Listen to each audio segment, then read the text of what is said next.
Director and her team to the university for the second time this year after the University Debate Challenge that we organized in partnership with the World Bank in May. We are very pleased to be engaged with you in this kind of knowledge and academic partnership, which we are following on with this seminar today. But in addition to this, we also wish to acknowledge the support that the University of Dar es Salaam has also had through the World Bank project financing for construction of 6 new buildings. These buildings include COAF, Science Complex, School of Education, Heritage Building, Mining Engineering, Geotechnical Engineering. These were built through the World Bank grant and have been completed, significantly reducing the critical shortage of office, laboratory, and the teaching space. We are very happy about this. We are also pleased that the World Bank is taking this engagement with the universities further to provide employment, ICT skills, training for hundreds of students through providing them with the placement in projects such as the Ramani Huria mapping project, where 300 Arith University students will be participating. We welcome such enthusiasm to work with the higher learning institutions in Tanzania, and we are looking forward to engage more with you in these initiatives. For our esteemed guests who may be just getting to know the University of Dar es Salaam, allow me to provide some background about this great ivory tower. The University of Dar es Salaam is the oldest university in Tanzania. It marked its 5th anniversary in October 2016. The university has experienced tremendous growth in undergraduate students' intake from 1961, when it was established, to more than 24,000 students today. We have about 4,000 postgraduate students. The University of Dar es Salaam is not only the oldest, but also leading university in Tanzania on many fronts. Our graduates and the faculty members take on significant roles and contributions to all spheres of life, be it in the government, research, innovation, leadership, community, mobilization, and so forth.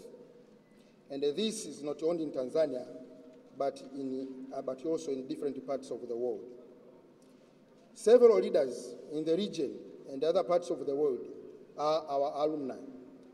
They are presidents or policymakers in Uganda, in Tanzania, the Democratic Republic of Congo, Rwanda, South Sudan, to mention a few. Therefore, this kind of stature also requires that we maintain a leading role in creating, promoting, and driving platforms for discussion of issues that are pertinent not only to the country but also to the African region. And it is against this background that we are eagerly embraced the opportunity to host this talk today on centering skills and infrastructure investments in Africa's growth. We are very happy to host you, Dr. Surfac.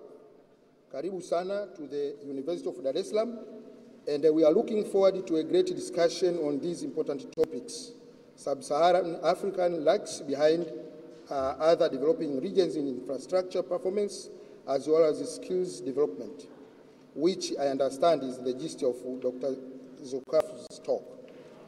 In Tanzania, the 5th phase government launched the second 5 years development plan, 2016-17 to 2020-21, whose objective is the industrialization of the nation. In this regard, it has underscored the importance of investing in the human capital as well as strong infrastructure to achieve these goals. As a leading higher learning institution, we are vital to the ecosystem, and our contribution to this overall effort is vital, again emphasizing why this kind of discussion and debate that we have today is important. With those few remarks, I take this opportunity to welcome you all to this event, and I declare this seminar open. Thank you.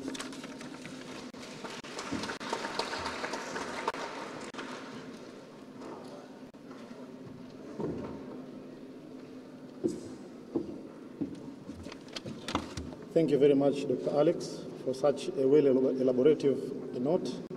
For sure, World Bank, as a key stakeholders of our development, you are in the right place in terms of discussion of the topic that you are coming to address. So, without wasting time, let me welcome the World Bank Country Director for Tanzania, Malawi, Somalia, and Burundi, Ms. Bella Bed.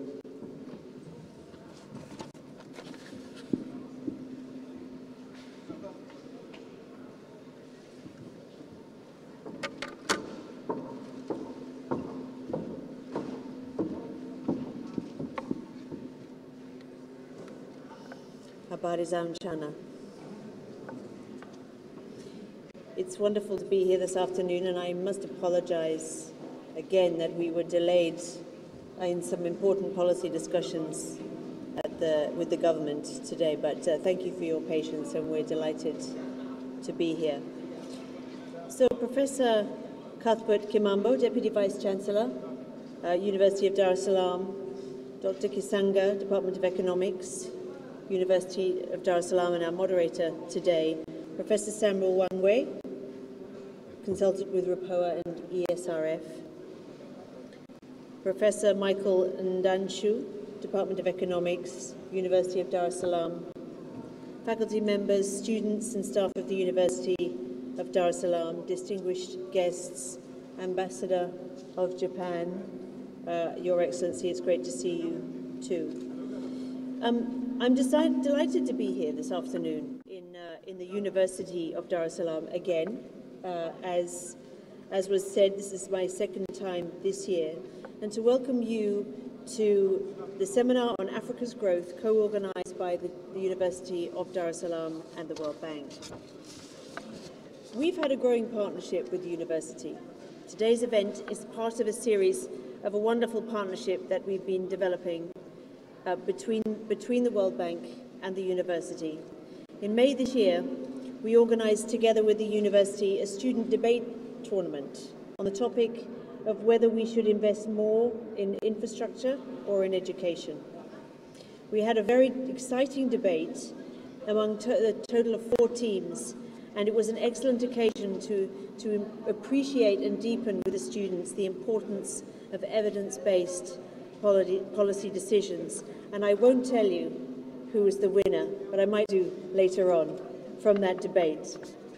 Prior to the tournament, we organized a knowledge event at the World Bank office to share various studies and other knowledge work that we've prepared for Tanzania and for Africa as a way of helping the students prepare for the debate. And we had around 60 students from the university and many staff in our office, some of them indeed alumni of this great University of Dar es Salaam, were there on our side of the World Bank sharing knowledge with the students.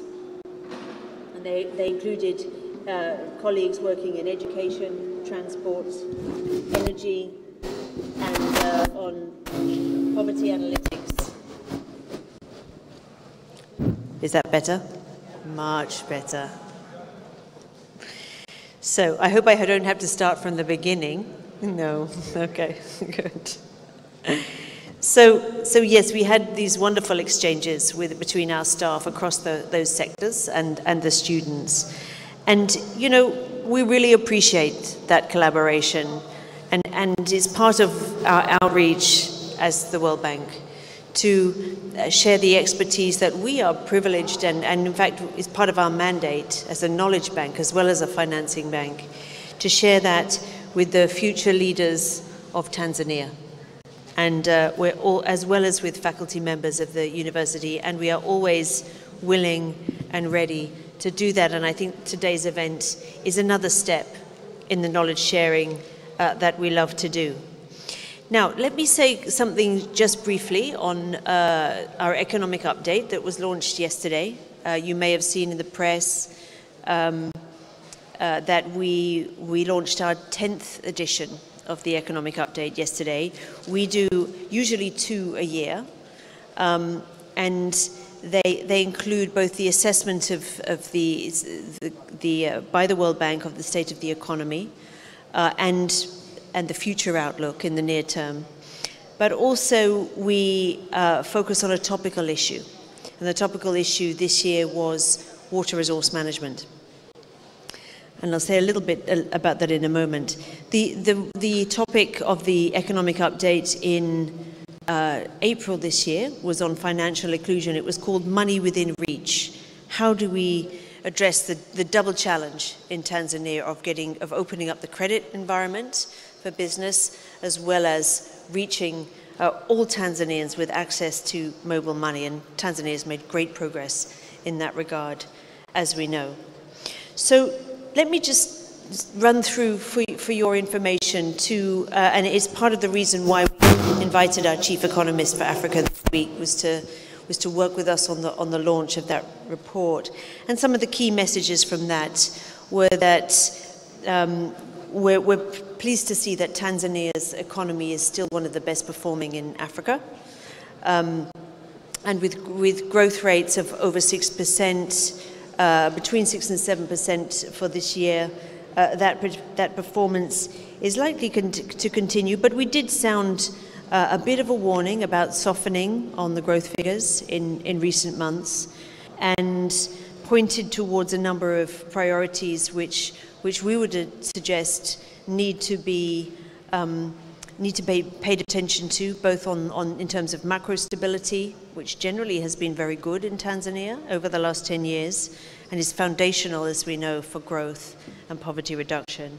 But some issues that we raised in the report on fiscal management, and also the critical importance of providing a conducive environment for private sector growth, and which we, as we point out in the report, and as I'm sure Albert will touch on in his presentation, no economy grows at the levels that Tanzania wants to grow in the future and eradicates poverty without sustained high levels of growth. And it's important always to be adjusting and tweaking policy in order to maintain that high level of growth. On the special topic of the water resource management, we sounded, it wasn't a panic button, but it was an alarm bell on water resources in Tanzania. We can see that over the past 10 years or so, Tanzania has moved from being fairly comfortable in terms of levels of freshwater capacity per head of population, to now being in what is internationally recognized as water stressed. But it's not water scarce. So and many countries survive perfectly well on a lower per capita water number than what Tanzania has now at 1,700 cubic meters per capita.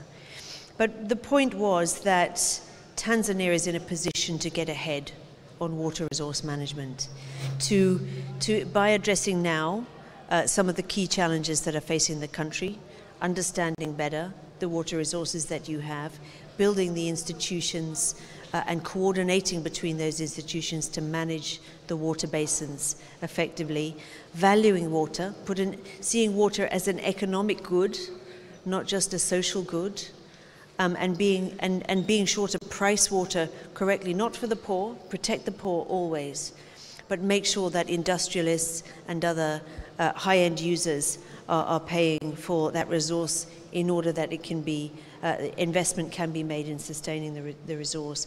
And we pointed out that as Tanzania moves towards semi-industrialized nation status, that managing water resources is an absolutely key element of that. And I hope that you will go to our website and you can see the full report, and always be happy to do seminars on these special areas if that's of interest. Now, thirdly, let me just move to introducing my dear friend and colleague, Dr. Albert Surfac. Albert will be talking, is visiting today.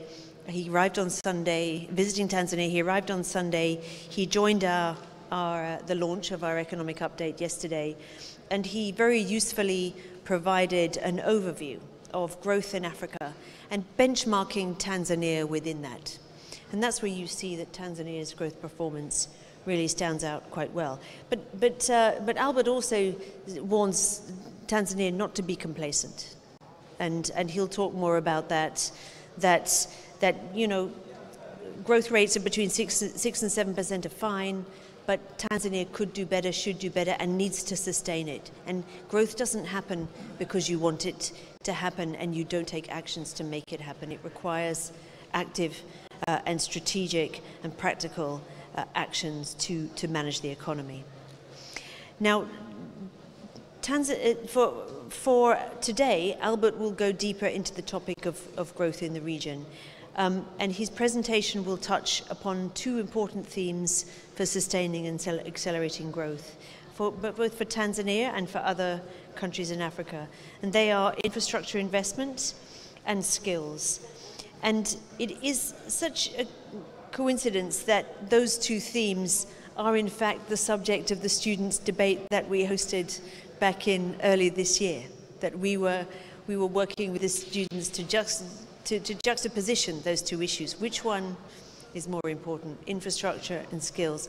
Of course, they're both important, and that's why they are also big themes at the Africa-wide level, as Albert will be discussing today. We're also extremely honored to have the two distinguished discussants, Professor Samuel Wangwe and also Professor Michael Ndanshau, who will provide their insights following Albert's presentation. So let me leave it there, just to say that I am hopeful, I am sure that we will have a lively, interesting and useful set of presentations and a lively discussion following them. Thank you very much indeed. Asanteni sana.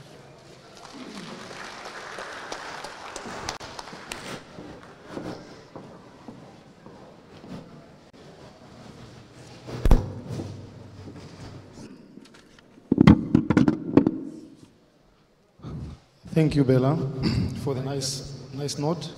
It actually reminds me on the very basic question in micro. It says our needs are unlimited. Our needs are unlimited and the resources are very scarce, so we have to choose. And that's why even the note that the presentation that we see, it says centers of skills and investment on infrastructure. It just tells the very basic question of needs are many, but we have to choose where to invest our resources. But without wasting time, let me ask the representative of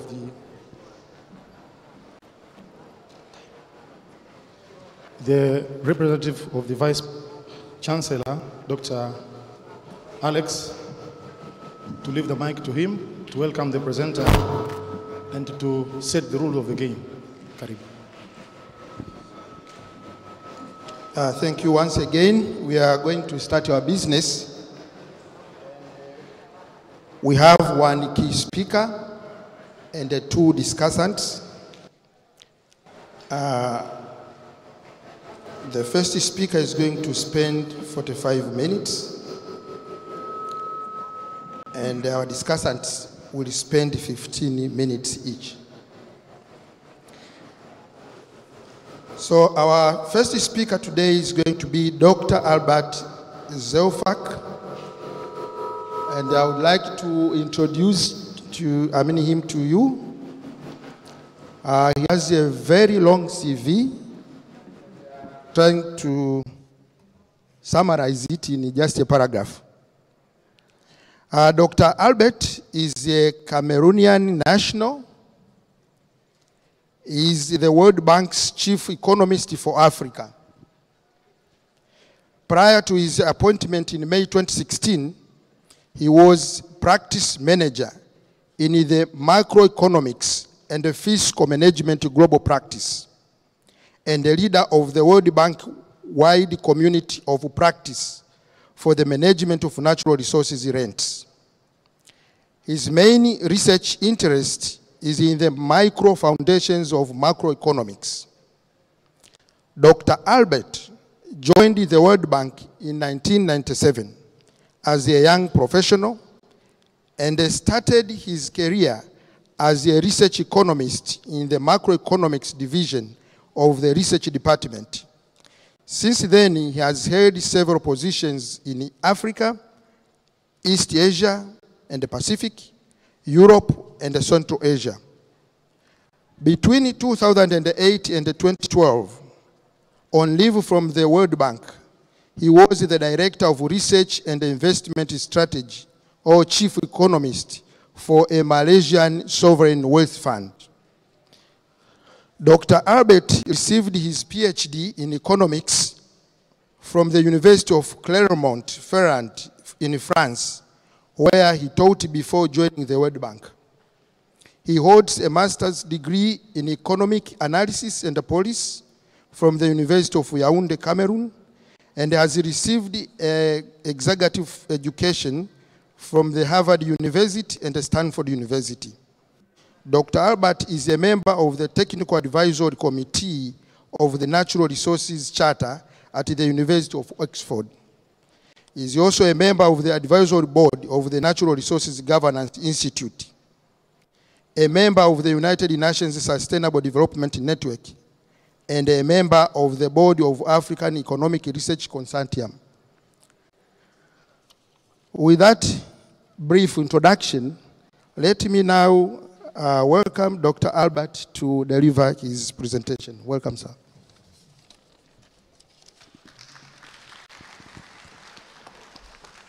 Thank you so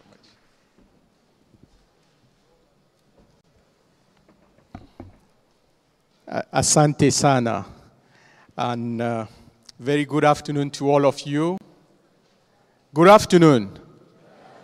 Okay, I know it's after lunch, but I'll try to keep you awake. So, can you hear me well? Yeah? Or should I speak louder?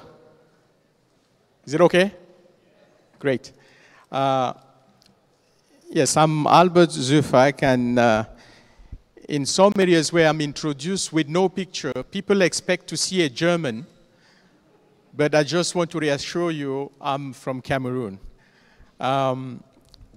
Look, I'm extremely pleased to be here this afternoon. I'm extremely honored to be speaking at the University of Dar es Salaam today.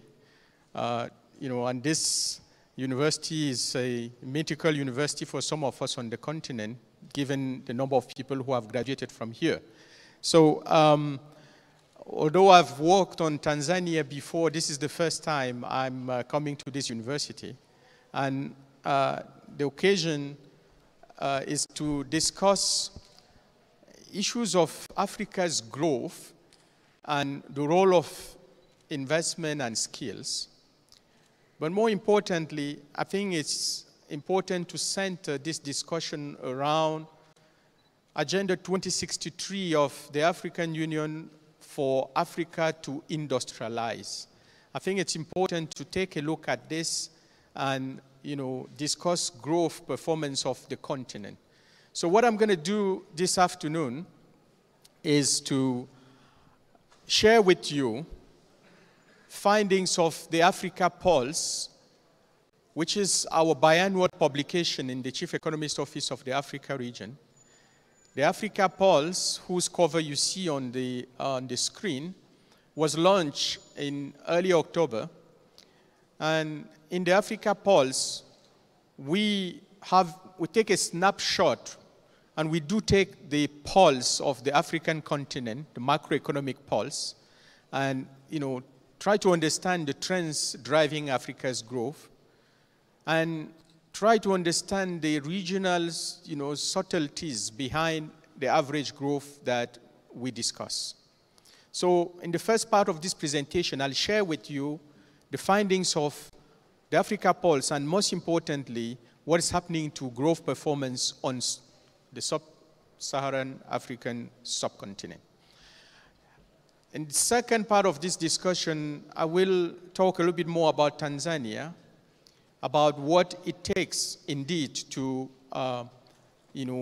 sustain growth in the long run, what it takes in terms of investment in physical, but most importantly, human capital to maintain growth in levels high enough to make a dent on poverty reduction.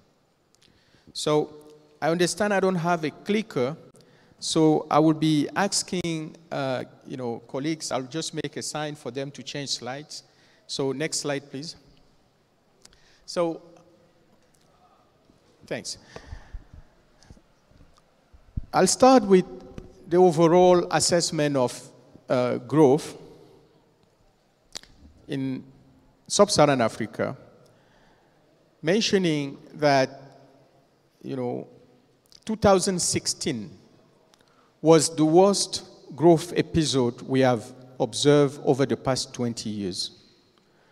Growth collapsed to 1.3% for Sub-Saharan Africa as an average. And this was following a period of more than 10 years of high growth at above 5.5%, driven by commodities. And commodities prices were at the highest in the past 10 years, and this has certainly driven growth until 2016 when we had a growth collapse. But for 2017, the good news we have is that growth is actually recovering. Growth is recovering, although quite modestly. We are projecting that Sub-Saharan Africa, in average, will grow at 2.4%. 2.4%, which is almost the double of the 1.3% we got in 2016. But the word of caution is that this is still below our population growth. The population growth for Africa, the average is 2.7. So for us to get back to positive per capita growth, Africa would have to grow above 2.7 or above 2.8. Given the very strong demographic bulge on the continent, we have to do more efforts. We have to actually grow faster than the rest of the developing world. Now, one important point on this average growth is that beyond the average, there is a lot of diversity. There is a lot of diversity because a number of African countries remain resilient. Even in 2016, when growth was at 1.3% in average, we still had 1/3 of the population of Africa living in countries growing at above 5%. This is very important because you've certainly read in the news stories of Africa collapsing, of the end of the Africa rising, and all these narratives. You know probably more than I do that there are more people writing about Africa when things are bad, when they are good, right? But yes, you need to dissect those numbers and realize that, Africa is extremely diverse.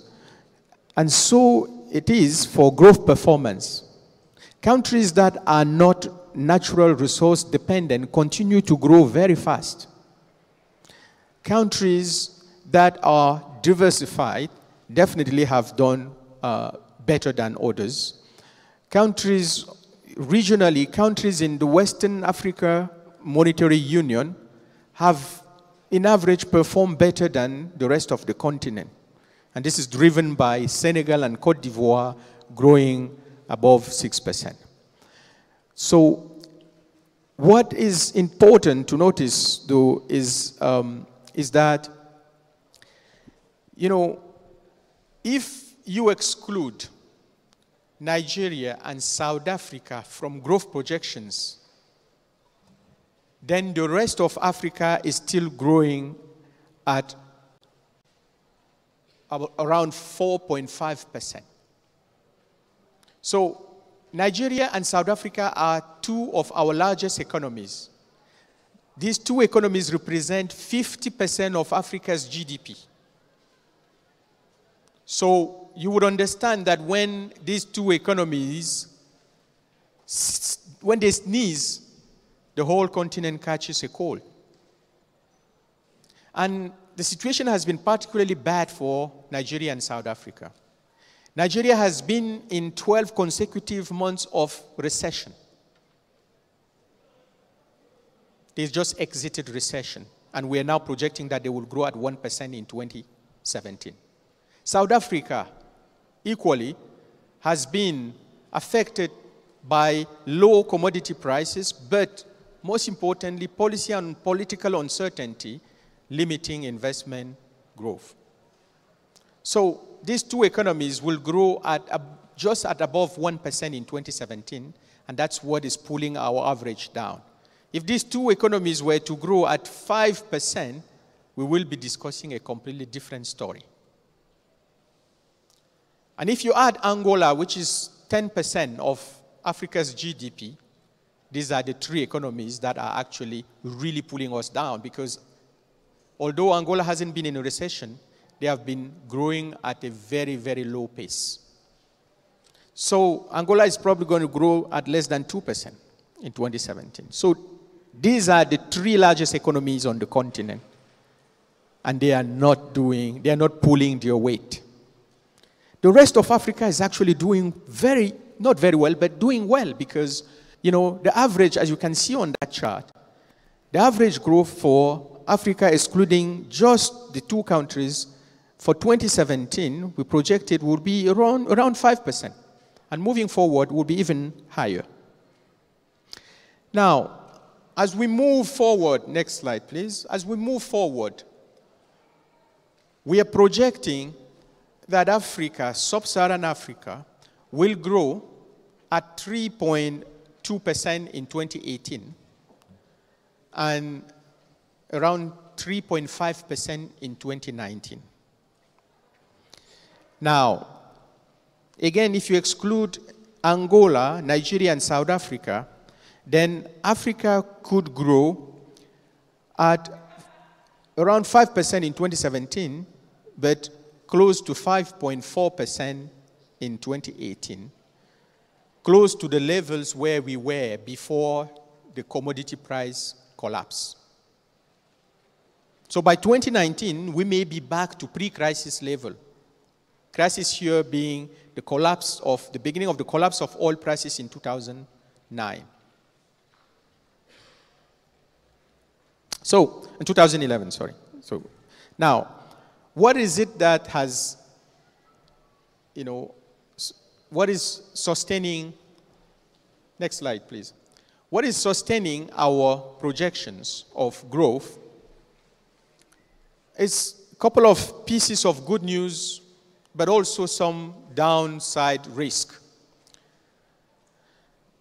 On the good news side, as you can see on that chart, we're seeing, a decline in sovereign debt spreads. These are the interest paid by countries that are issuing Eurobonds, for example. So those spreads that spiked in 2016 have now progressively subsided since the beginning of 2017. And debt spreads are actually a very good indicator of investors' confidence on the markets. Number of countries that have now, issued bond on international markets have seen those bonds oversubscribed, therefore lowering of the spreads. So this is signaling that in 2017, towards the mid-2017, investors' confidence started to come back to some positive territories in Africa.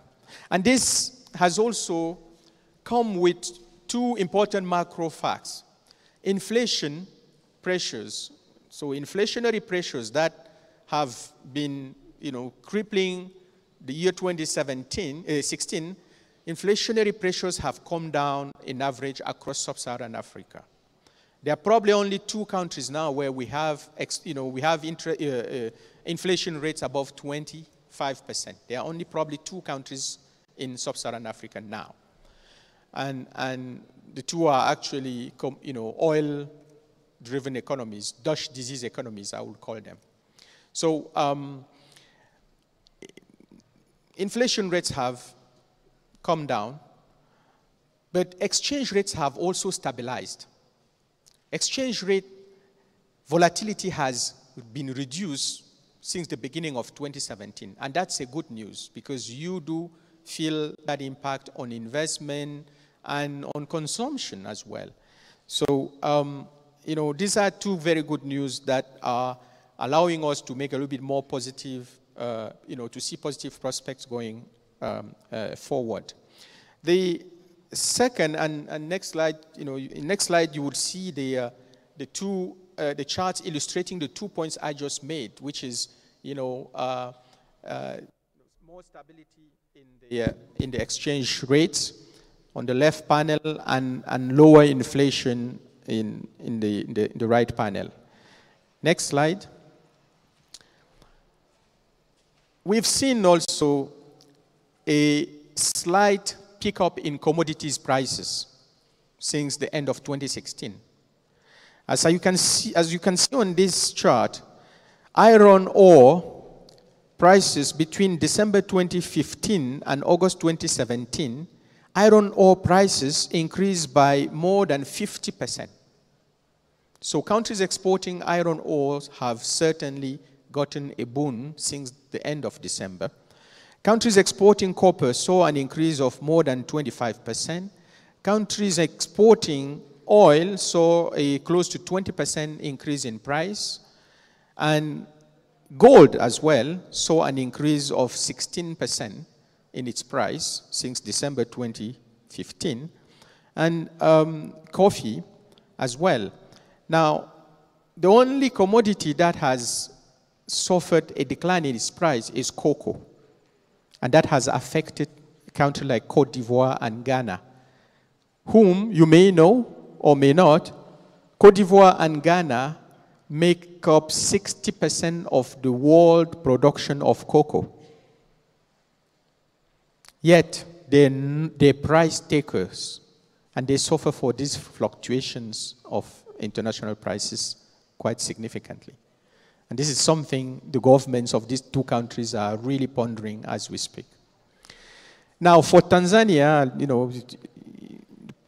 increase in price of gold is a good thing, of course, given that still more than 20% of Tanzania's export are gold.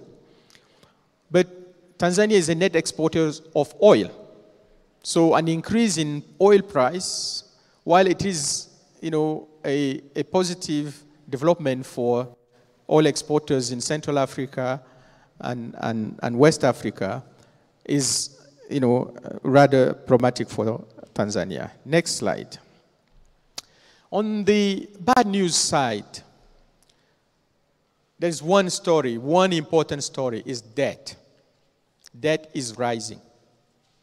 And just as you can see on this chart, between 2009 and 2016, the debt to GDP ratio increased by 15 percentage points. And this has taken Sub-Saharan Africa's debt level above the debt level of other developing countries that did not get debt relief in the early 2000s. Which means that we have now canceled out the good benefits of HIPIC. Our countries have now gotten back to levels of debt that are higher than those countries that did not get debt relief. This is a matter of concern. Some of you would argue, well, it depends on what you do with debt, and I would actually agree with you. If you are borrowing at concessional terms, basically at very low interest rate, to invest in infrastructure, carefully selected projects that have high rate of return, then debt is not necessarily a bad thing. But is that the case? Well, not exactly for most countries on the continent. the efficiency of those investments, of those infrastructure, begs some questions. So, although countries like Tanzania still have low level of debt, and debt level for Tanzania, from our estimation, will not be above 40% in 2017, while we still believe that debt is sustainable for Tanzania, and we have done the assessment, we believe all countries in Sub-Saharan Africa have to start monitoring their debt very, very carefully. Not only the levels, but also the composition of debt, the maturity of it, the capacity to service that debt need to really be managed carefully. So that's certainly about, an important, risk downward, looking forward. Next slide, please. This next slide would summarize, basically, how we see growth distributed across Africa. We have four, broad categories, and a fifth one of countries that are modeling through. For you to understand this slide, what we have done is to compute average GDP growth between 1995 and 2008. That's what you have on the x-axis. On the y-axis, you have the average GDP growth for the period 2015 to 2017. So what we're doing basically is to look at countries that were growing faster before the commodity price shock and see if they are continuing to grow at the same pace or not. So on the top two circles, green and light green circles, what you see are countries that were growing at above 5.4%, which is the average of that period. Countries that were growing at above 5.4% before 2015, that are growing, even faster, or that have kept that rate, are in the green. And Tanzania is one of these three countries. Tanzania, with Ethiopia and Rwanda, was growing at an average of above 5.4% before 2015 and are continuing to grow at above 5.4%. So it's important to, to be very careful here. When we say these countries are top performers, it's based on our average growth rate of 5.4%. So it doesn't matter if the country grow at 6 or 6.5 or 6.7. What matters is that in our categorization, if you grow at above 5.4% and have maintained that throughout the crisis, then you are a good performer. So countries on the left side, which we call improve, are countries that were growing below 5.4% before, but that have actually, they were growing, as you can see here, they were growing below 5.4%, but have now, with the crisis, grown faster. We call them the improved performers. And these are countries that have benefited from low oil prices because most of them are net oil importers, right? And these are countries like Cote d'Ivoire, like Senegal, and more diversified economies like Kenya and Mali. So, which certainly make the top of our top performers. And it's only in terms of average GDP growth, nothing else. So, again, our assessment is that based on these calculations of average GDP growth, Tanzania is still one of the top performers on, the sub-Saharan continent. And that's specifically based on GDP growth, not more. Now, just beneath these two bubbles, you have the largest number of countries modeling through, basically, growing at roughly 4 to 5% throughout.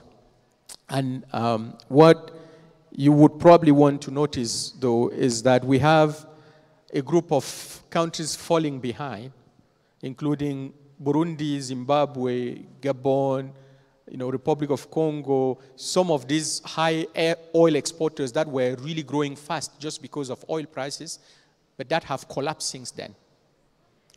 And you have a group of sleeping countries. I'm not sure if we should call them sleeping with I or sleeping with E. They may be doing both. But, these are mostly countries that are fragile and conflict affected. So next slide would be a discussion on Tanzania's specific growth, and it's basically what I just discussed. It's still growing fast, but what is more important, and this has come out through our economic update that we launched yesterday, is that growth is softening, and our projection for growth in Tanzania for 2017 is going to be around 6.6%, and that's our assessment. We think it's softening, and this would actually come, that softening of growth would come from lower growth in services, which contributes, the highest to GDP growth in Tanzania. So one important point, though, next slide, is that we need to get to a broader discussion here. And what really matters for countries, strategy or countries' performance is not fluctuations around the trend. It's not if from one quarter to the other you are doing well or not. It's if you can sustain high growth long enough to reduce or eliminate poverty. And I think from our perspective, that should be the debate in Tanzania. Is Tanzania able to sustain 7% growth for 8 years, therefore achieving its objective of becoming a middle-income country? Or is Tanzania able to sustain above 7% growth for 25 years, like countries in Southeast Asia have done and eliminated poverty in 1 generation? You may or you may not know, but countries like Malaysia had a GDP per capita that was below the GDP per capita of Ghana in 1957. And they all went to independence the same year.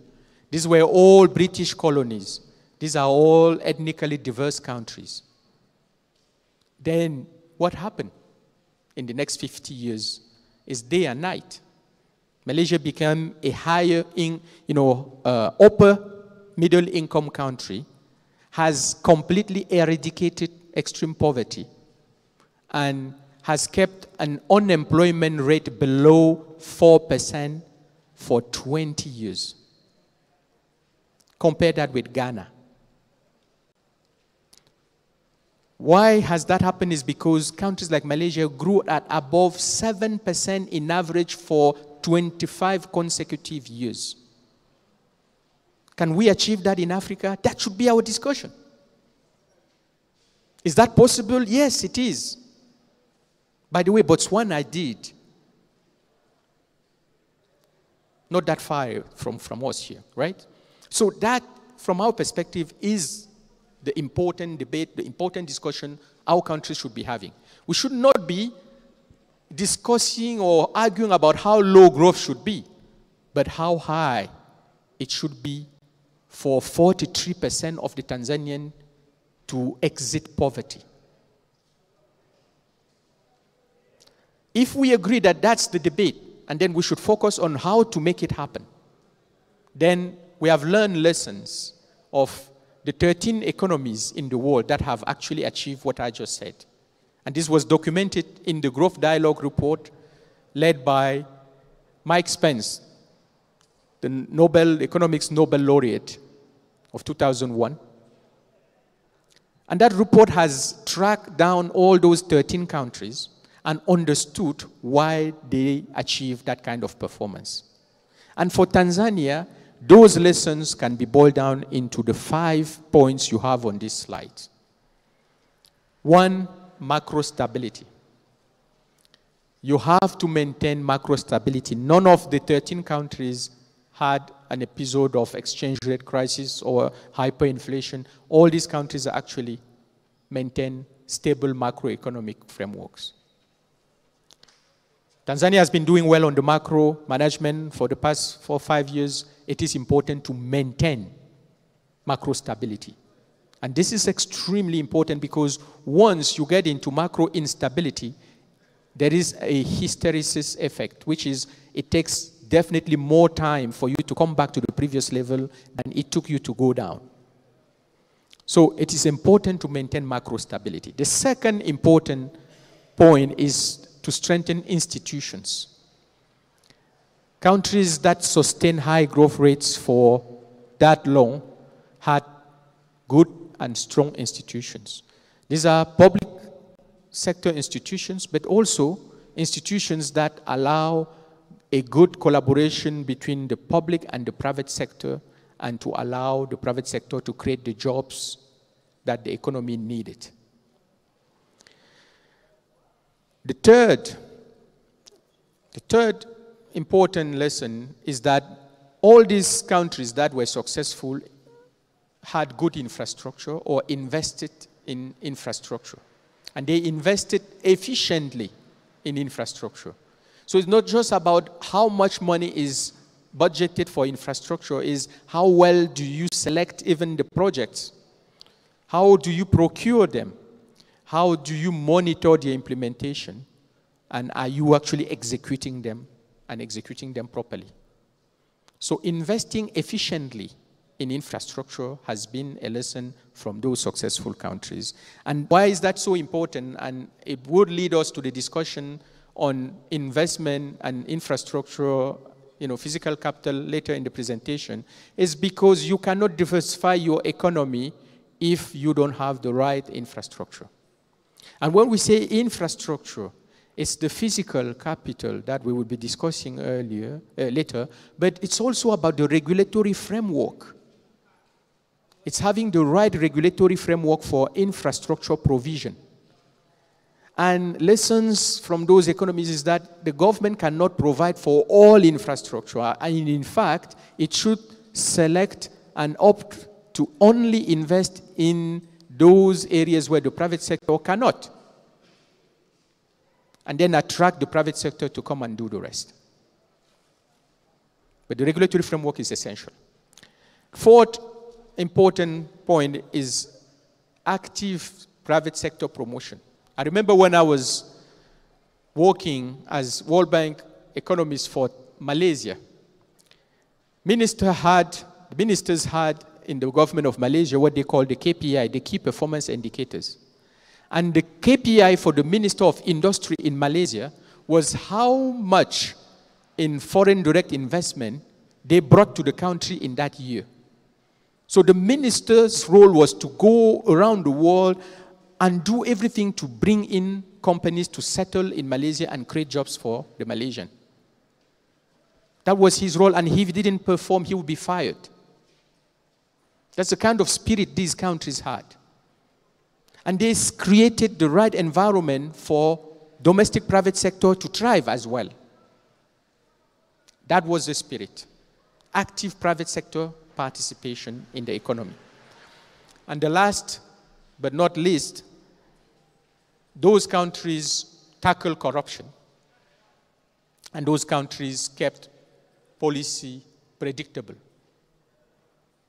Those 5 areas, I believe, could constitute a serious agenda for sustaining high growth and a good policy debate informed by the community of economists in Tanzania.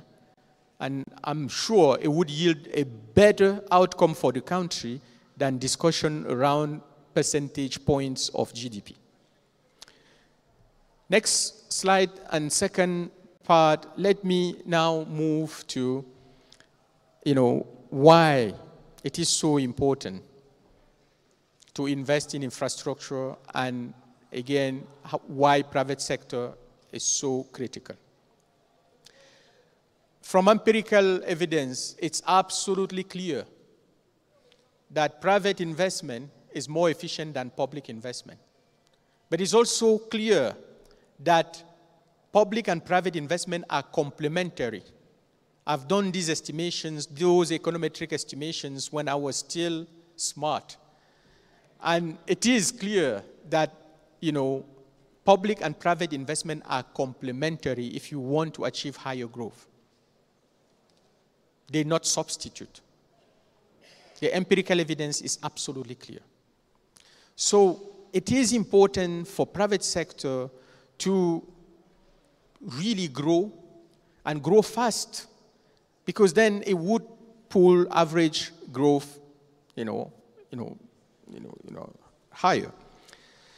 And for private sector to grow fast, countries definitely need to invest in physical infrastructure, as I said earlier, but also in human capital. Skills are essential for private sector development. Skills are essential for development, period. So I'll walk you through a couple of slides, trying to convince you how important these points are. And on physical infrastructure, next slide, please. For physical infrastructure, the slide you'll see next is a regression. Next slide, please. No, that's one too far. Come back, please. Yes, thank you. The next slide is a regression. You're seeing basically, countries by per capita income and the total road density network. This is a scatter plot, basic scatter plot, where you see a clear positive relationship, clear positive association between the number of kilometers of road network and GDP per capita. This is just a simple association. It's not a causality, but it gives you a sense that for some reason, all the low-income countries actually have very low road density. And having worked in East Asia, I've worked in East Asia for half of my career. And one thing that you really, notice when you move from Asia to Africa is the lack of infrastructure in Africa, which leads me, African living in Asia, to lament every morning when I woke up in Bangkok or Kuala Lumpur, or when I travel even to Cambodia, to Phnom Penh,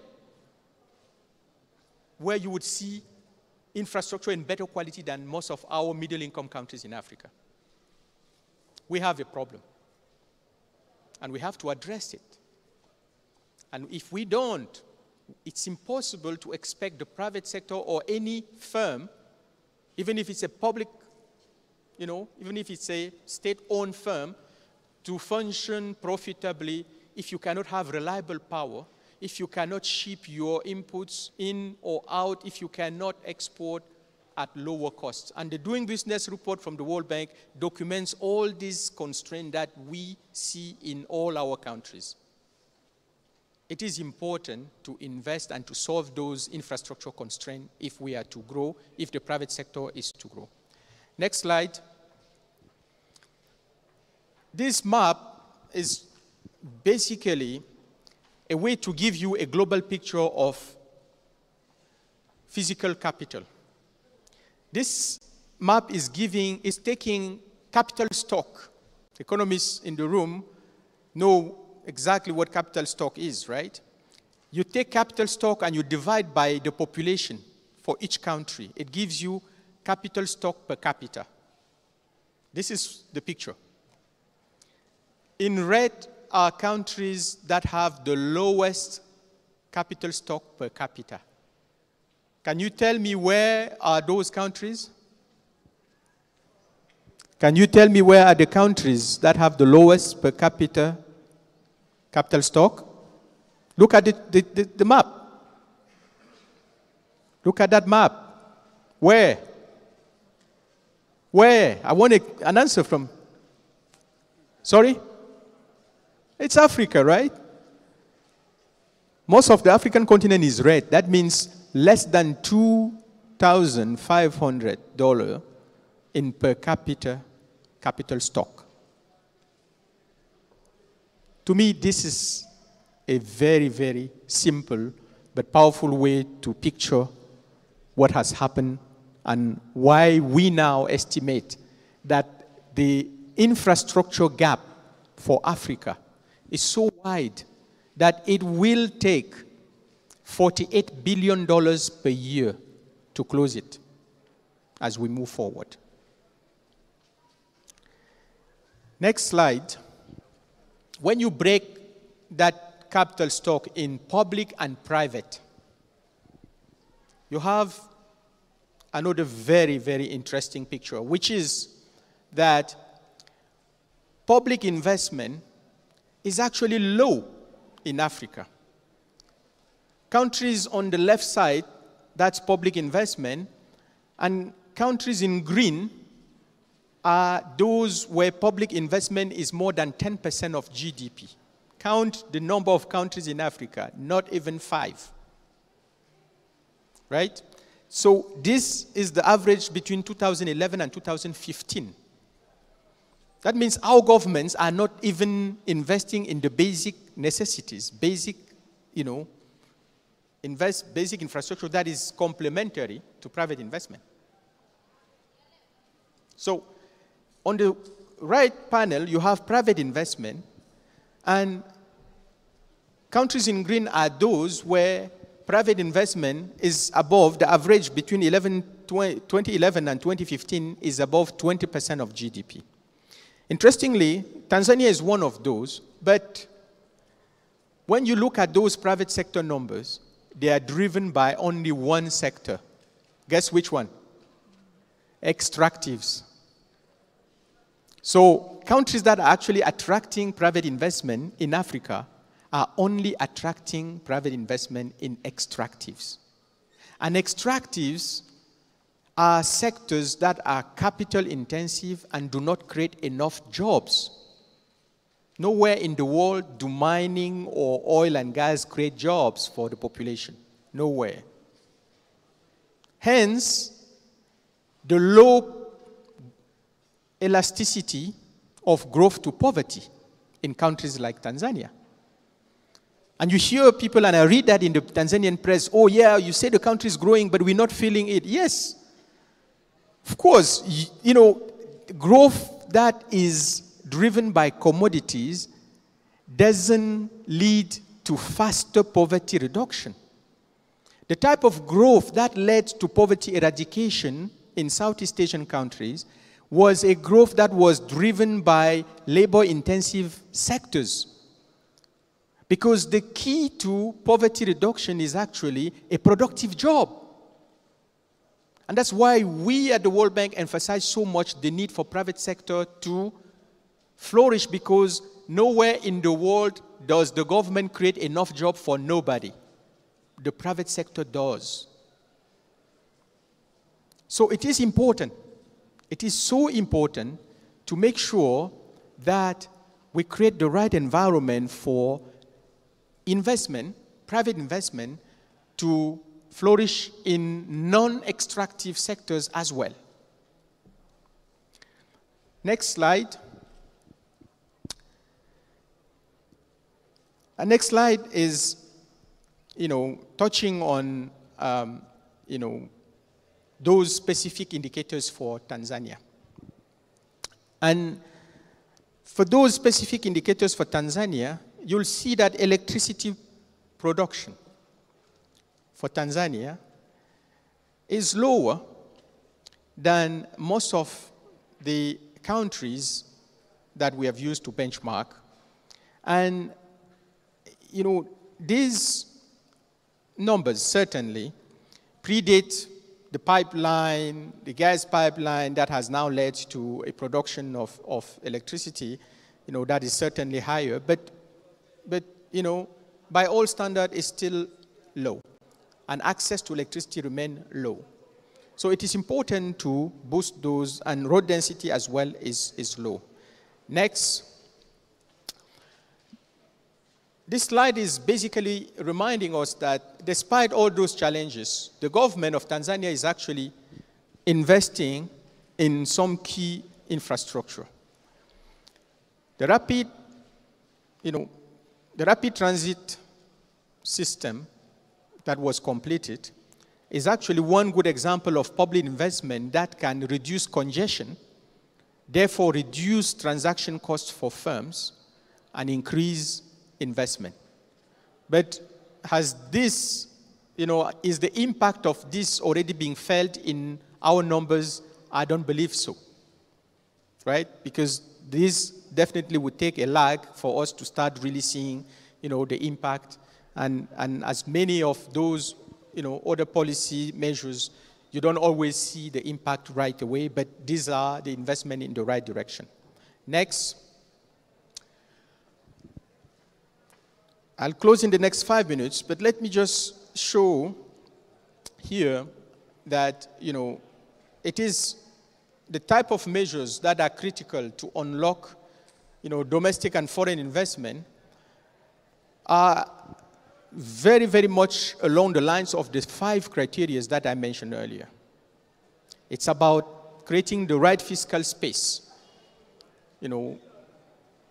and efficient spending, and creating the right fiscal space for our economies in these days of declining aid volumes go through domestic revenue mobilization.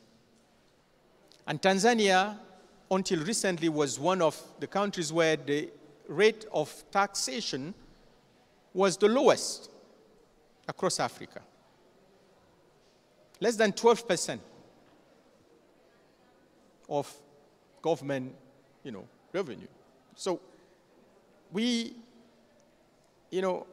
what has happened in the past couple of years is that the government has certainly, stepped up efforts to increase domestic revenue mobilization, and we believe it's important.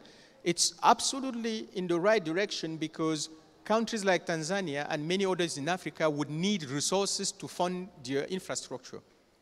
And it's important to start really thinking that not a lot will come from abroad. We'll have to take our development in hands. It is important to understand, and I've said this over and over, international institutions, aid, have not developed a country. Never. But they have helped countries that wanted to develop to do so. I think it's important to start thinking our development in those terms. It's not going to be aid-driven. It's going to be our own decision, our own effort to decide to develop, and then we will call on those who want to help us to come and help. So countries, if you are a citizen, you have to pay your taxes. That's the case everywhere. If you are firms, you have to pay your taxes. That's the case everywhere. And I think it's important to insist that domestic revenue mobilization is what creates the right fiscal space for countries to invest in infrastructure. That coupled with, efficient management and, corruption, fighting corruption is important. But we are also insisting in the Africa region of the World Bank that we need to broaden that tax base. It may be counterproductive to only hit on the existing taxpayers and, milking them to death. It is actually important to broaden that tax base, and one way to broaden the tax base that is not regressive is real estate taxation, land and real estate taxation. In a number of African countries, there is so much speculation on land and real estate, and all of that is under the radar. I made the calculation with one finance minister who calls me from time to time for advice. We've made the calculation that if he could just tax land speculation in his capital city, he would raise more revenue than all the total aid combined in 1 year. Why can't we implement that kind of reforms? Well, Those of you studying political economy will tell me, oh, it's not that easy. It's political economy. It is difficult to do it. Yes, it is difficult, but if we want to grow, that's certainly how, to start, we'll have to do difficult things. So it's important to improve the business climate. It is important to improve public investment efficiency. And last time I looked at the numbers, Tanzania's public investment management index numbers were not that good. The IMF computes what they call the PIMI index, Public Investment Management Index, and Tanzania is actually underperforming the rest of the East Asia community countries in terms of efficiency of investment. So it's important to increase the focus on infrastructure and investment, but it's also important to look at how well those resources are spent. And last but not least, skills. And let me go, next slide, skills for productive jobs. And we have definitely discussed amply. Next slide, please. Good. I think it's important to build sound human capital base if we are to increase productivity and diversify our economies. And what you have on this chart is basically, the sign that our region, Sub-Saharan Africa, has been diverging from other regions when it comes to human capital accumulation. While we have seen an increase in enrollment rates for primary and secondary school, the quality of education has actually declined. And the Pulse in October, the last edition of the Africa Pulse we launched, has documented clearly why this is happening. And I really invite you to go to our website and download that report and read. We have brought copies of that report to be distributed here, but it is important for you to know that it's also accessible online. If you don't have a copy, you can download it and read. And next slide, you'll see exactly the point I'm just making. We have more children in school, increase in enrollment rates, but the quality is declining. And the quality, if you measure it by the percentage of kids that can solve a problem of mathematics, you can see right there, in this curve that, for tests that are properly designed, a number of African countries are actually struggling. Next slide. For Tanzania, we have what we call the Service Delivery Index. And for the year 2014, what we found is that if you test the teachers in primary school, for the minimum knowledge you need to be the teacher in that level, only 21% of the teachers in Tanzania actually achieve the level of proficiency for the 80% in language and mathematics. Only 21% of the teachers actually score 80% and above on a test. That is the normal requirement to teach at that level. That can give you an insight as to what is happening with quality. And we have those indicators very carefully done in health as well. So we have this, and you have the number of children at grade 3 who can read and write. You have, and that proportion is not negligible. For most countries in Sub-Saharan Africa, is up to 30% of the children who cannot read and write in 3rd grade. So the quality is becoming a problem, and we cannot afford that. If you go to the next slide, then you'll see again this in terms of the demand side. If you look at the demand side and ask firms in Tanzania if the skills they get from the workforce is adequate. This is the other side, right? Education system was the supply side. The demand side is firms. what is happening with firms. And firms are definitely telling us that what they are getting from the education system is not necessarily adequate. Now, what do we do? And last slide would be on demography. Last slide.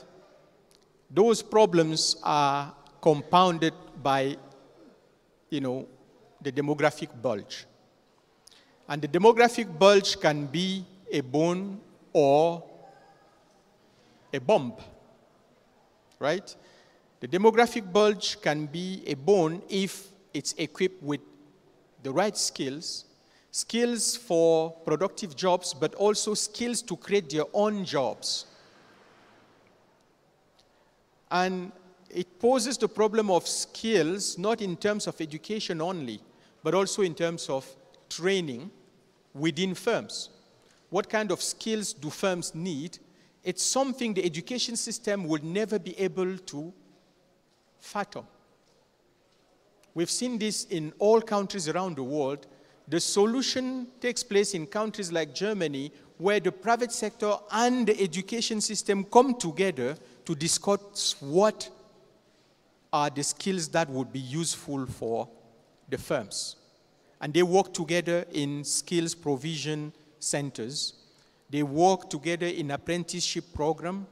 They work together to design curriculum that address the need of the economy. But most importantly, what we are finding in our report is that the education system has to strike a very delicate balance between those skills for today and the skills for the future. Because the economy in the future may not look exactly like the one we know. Hence, two things. One, the focus on foundational skills. Every kid in Africa should be able to know how to read and write and count by the age of 13. If we could achieve that, we'll be equipping the kids with the basic foundational skills to actually enter any career and do better. Second is the socio-emotional skills, or the non-cognitive skills, which is basically the type of skills that allow people to function more effectively in the workplace. Collaborative skills, teamwork, goal setting, all those skills that I was not taught when I was going to school in Cameroon, but my kids get taught those skills in their schools wherever they are in the world, in international schools. That's what is creating the difference between the rest of the workforce in the world and us.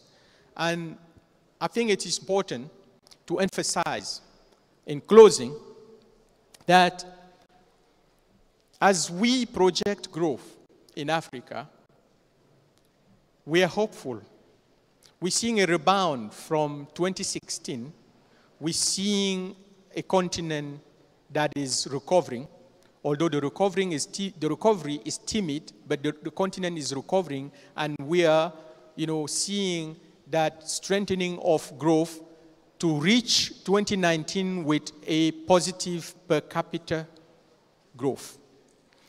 Second, it is important for countries in Africa to focus not only on the fluctuations around growth trends, but on what it would take to sustain growth in the long run, what it would take to eradicate poverty in one generation, and that is possible and it has been done.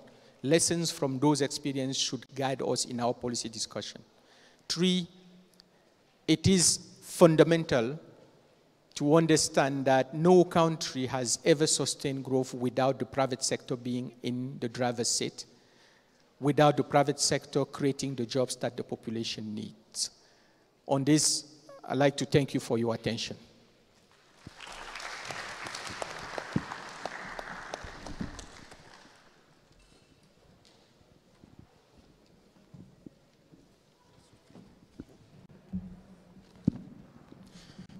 Thank you, Dr. Albert Surfac. Once again, let's put our hands together for an informed lecture which has been delivered by our guest. Now, allow me to welcome the second speaker, who is the first discussant to the lecture which has just been delivered. And this is Professor Samuel Wangwe. Professor Wangwe was the executive director of REPOA, one of the leading independent research institutions in Tanzania, specializing in policy research on socio-economic and development issues. He has 35 years of experience as an economist, policy researcher, policy analyst, policy advisor, and as economist, and an economic advisor to the government of Tanzania. Professor Wangwe holds a PhD in economics, MA in economics, and a BA in economics and statistics from the University of Dar es Salaam. And he has also worked as the head of Department of Economics, as well as the dean of the then Faculty of Arts and the Social Sciences of the University of Dar es Salaam. During a 3-year leave of absence from the university, he was a senior research fellow at the Institute of New Technologies of the United Nations University in Maastricht in the Netherlands. Professor Wangwe has published widely. He has written about 8 books and over 40 journal articles. And he has extensive experience both in academics and research. And he has more than 20 years experience in policy research and policy-related consultancy work. Professor Karibu.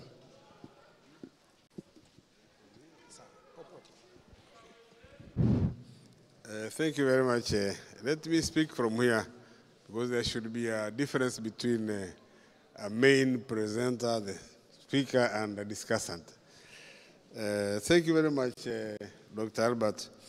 I found that very fascinating indeed, and very difficult to disagree, reflecting the situation in Africa and Tanzania in particular.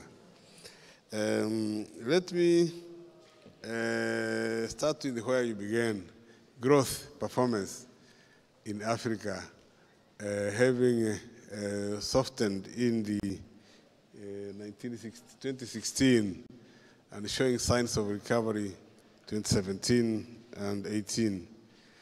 The debate as to whether Africa is rising or not rising. I think in terms of growth, the story of beginning to rise is clear, but what makes most people wonder whether Africa is rising is more than growth. When in your own report you indicate that Africa, the growth has not had a considerable impact on poverty, the growth has not been broadly shared, we have seen little transformation and diversification of the economy, contrary to what we expect of what we hear from 2063 of Africa. Then employment as a challenge, sometimes called the jobless growth. Then we begin to find the debate between whether Africa is rising or not rising, a debate going slightly beyond growth. But without growth, all these are not possible. So growth is very basic.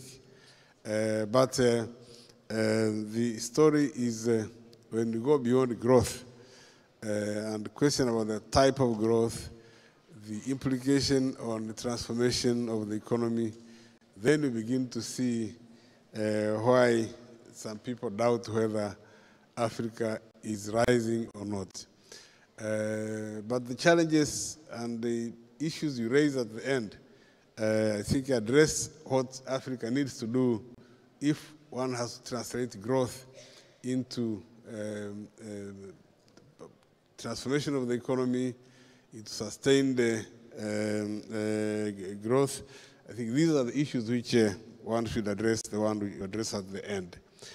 The points you make in the beginning, there has been recovery, but investment has been low and productivity has been falling. This is worrying.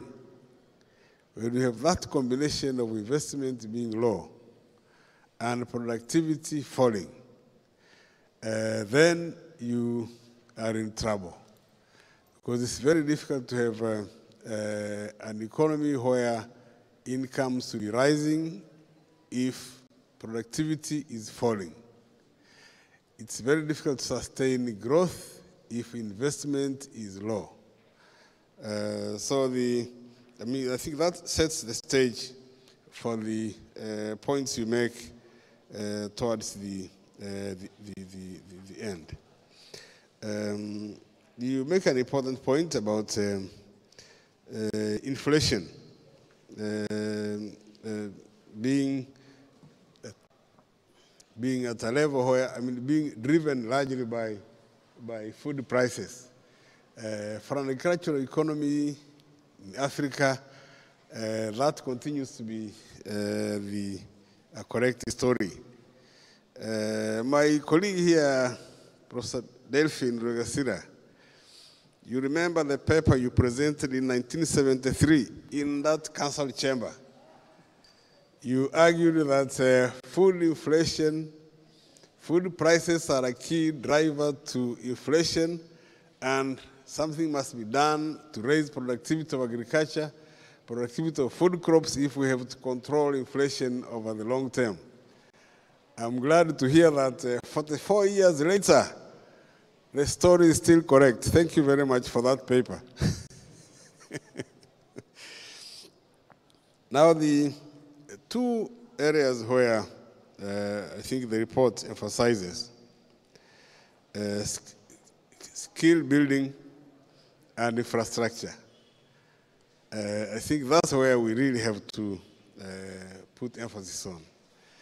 Now, infrastructure, beginning with that, as you rightly say, public investment is low and is expected to be complementary to private investment. I think in the case of infrastructure is a case where we would like to see complementarity in two senses. One, there are those types of infrastructure which must be done only by private investment in order to crowd in private investment. But two, there are those types of infrastructure where you need a combination of both, public and private investment, so that we can see the complementarity, each bring in a particular capability which the other side does not have. I think this is where a big potential still lies in Tanzania. We have had in the past some attempts of PPPs. A number of them did not go well. The biggest challenge you have now is some people to say, because they didn't go well, PPPs have failed, and there's no prospect for public-private investment. But having gone through the various experiences of public-private investment, I think in the case of Tanzania, there are issues we have, cases we have to learn. First, we have seen that the definition of what is strategic has been changing from one regime to another. What in the Mkapa regime was viewed as strategic, some of them were redefined in the Kikwete regime as not strategic, and again, some of them are being redefined in the current regime. But they all come from the same ruling party. But the definition of what is strategic has been varying from one regime to another. And I think this is a major challenge we have to face. Given that we can define a development goal clearly in Vision 2025, and now the 5-year plan, it should be possible to come up with a clear definition of what, in Tanzania context, is strategic. So that we can say, in this case, we need public investment. Now, second issue which arises from the experience we've had is political considerations and the political implications of public-private investments. Many of them which had to be called off in the middle. It was because of political implications of what they were doing. Which means right from the beginning, there was no clarity on the political implications of the PPPs. So the political implications have to be sorted out from the beginning so that when we embark on public-private investment, it's clear that the politics has been settled. But third experience is these PPPs have implications on the fiscal regime. Because it's easy to think that PPP, because the private sector is in, then you have a relief in terms of fiscal implications. And therefore, this makes the analysts overlook analyzing the fiscal implications clearly from the beginning. PPPs have fiscal implications which has to be sorted out from the beginning if we have to go that route. But fourth is the capacity to manage PPPs. They don't just happen, saying bring your capital, private sector, public sector, bring your capital, and then things move. It requires capacity to manage that PPP process. And I think we have had little attention in putting in place the capacity to manage the PPPs. Fifth is the challenge of risk sharing between the public and the private sector. You formulate a PPP, the public sector assumes the private sector will take the risk. Private sector assumes the public sector will take the risk. And how risk is shared and managed is not agreed upon from the beginning. And this has been giving us a lot of challenges in the past. And next is the legal and regulatory framework.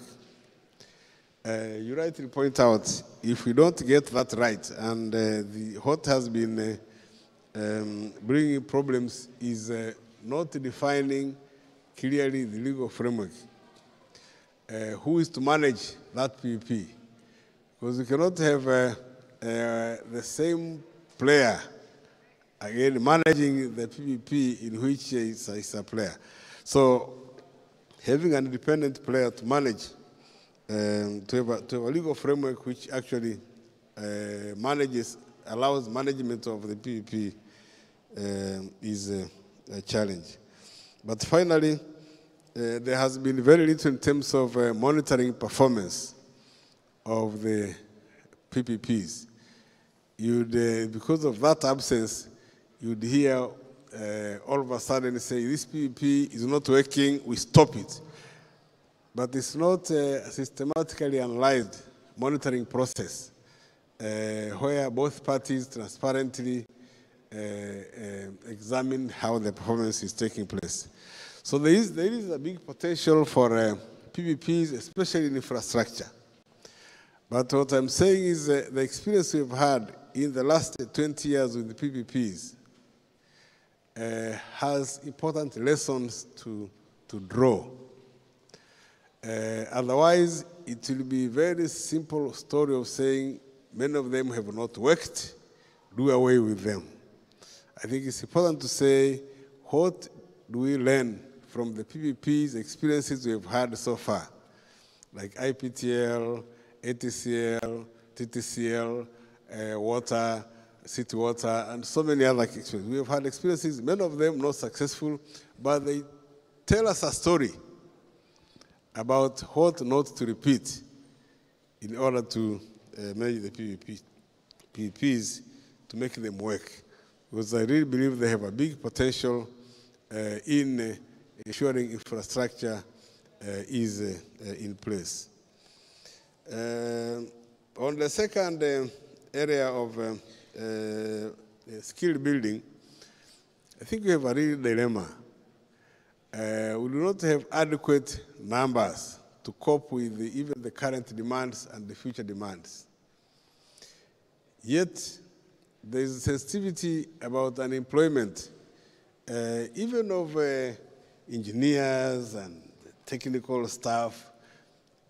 So this brings a dilemma as to how to handle this paradox. You have undersupply of the same people who, in many respects, are not getting jobs under the current situation. Maybe we can share what other countries have done in that context. The numbers are very low, but the number of people on the road looking for jobs with these good qualifications is also very high. Maybe you can share with us how other countries have handled this situation. But I very much like the point about thinking of current demands as well as future demands. Because the structure of the economy and the structure of demands in the labor market now are very likely to be very different from a more transformed economy, a more sophisticated economy we are envisaging in the future. So how to cater for both, I think is a very important issue which you raise. Here I can see also a very important room for PPP. How to ensure that public investment actually crowds in private investment in terms of skill building. How to induce on-the-job training, which you have just mentioned. In other countries, they have managed to put in place an incentive system whereby if we invest in skills as a private investor, then you get something like a tax relief, tax deductibility of the amount spent in training. It's a way of an incentive towards crowding in private investment in skill building. But since my colleague here is currently working in the university, churning out these skills, I think I should not dwell too much on that subject. Let me leave it to the expert who is working on it on the ground now. Thank you very much.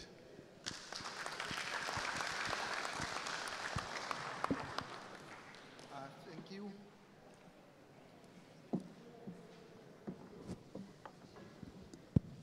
Thank you, Professor Wangwe. Now I call upon the second discussant, Professor Michael Ndashau. Professor Ndashau is an associate professor at the University of Dar es Salaam. He has a PhD and a master's in economics from the University of Dar es Salaam. Professor Ndashau is currently the acting director of investment in the income generation at the University of Dar es Salaam. He was previously the acting deputy principal academic at Mkwawa University College of Education, then Dean Faculty of Humanities, Mkwawa University College of Education, and he also worked as head of the Department of Economics, University of Dar es Salaam, from 2003 to 2006. His areas of expertise are microfinance and small enterprises development, rural finance and development, money, banking, and financial development, capital markets and economic development, and economics of education. He has published widely on these topics. Karibu, Professor.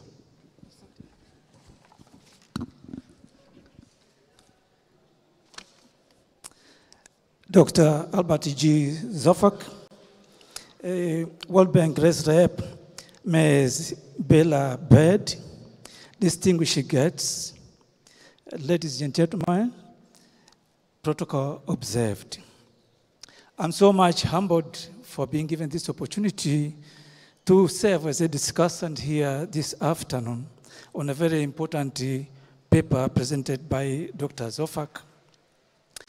And right away, I would say from my general observation or the fact that I've perused the reports and the paper which has been presented here in slides this afternoon, I would say for sure the papers and the presentation are a leaf to borrow in Tanzania if at all we want to achieve sustainable economic growth that will make a dent on poverty.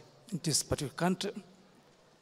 Now, both the reports which are available in the website, World Bank website, and the presentation which has been made here by Dr. Surfac, do underscore the fact that we need to put our house in order, meaning that we need to maintain macroeconomic stability, provide macroeconomic environment which will be conducive towards supporting private sector investment in this particular country.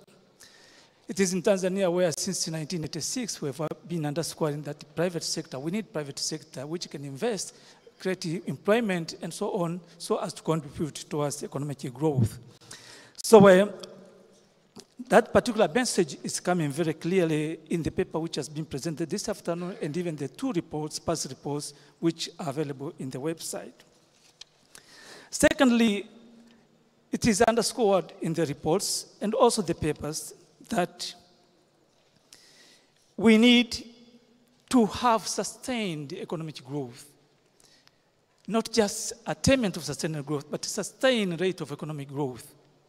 And this can be achieved for sure if at all our house as well is in order, that the private sector has been provided with the necessary environment within which it can operate, but also supported by availability of infrastructure, which Dr. Surfac has said that we are underperforming in that particular area in Tanzania and elsewhere in Africa. Now, the papers and also the reports do underscore a need for development of capital markets. For sure, if at all we want to invest, definitely the capital markets should be able to avail investable funds to the private sector. This is nothing which can be overemphasized here. But not also that there is a need for improvement in the quantity and the quality of infrastructure in our country. On that particular area, I need to add my own here, that since agriculture is so central in as far as Tanzania is concerned, and it is the major employer, definitely when we are thinking about economic growth, if we are thinking about poverty alleviation, definitely agriculture should take the apex. And how to go about it in the current environment? The current environment in the future, it should underscore the fact that we do need to go back to the 1970s, where we used to emphasize development of backward and linkages between the agriculture and industrial sector. Professor Wangwe was my lecturer. He taught me very well about the backward linkages between agriculture and industry. And then in those years, we used to have the so-called basic industry strategy and so on. For sure, the environment, right now, this is what is required if at all we're thinking about industrialization in Tanzania. And not only that, we have success stories to borrow somewhere else. In China, 1940s, during the Deng Xiaoping era, he did talk about the economy which would walk on two legs, agriculture and industry. In that so-called program called Great Leap Forward. Whereas China today, for sure, there's a lift to borrow from China if that has to be attained. Now, what are prerequisites in the local front? Definitely, I've mentioned some of you.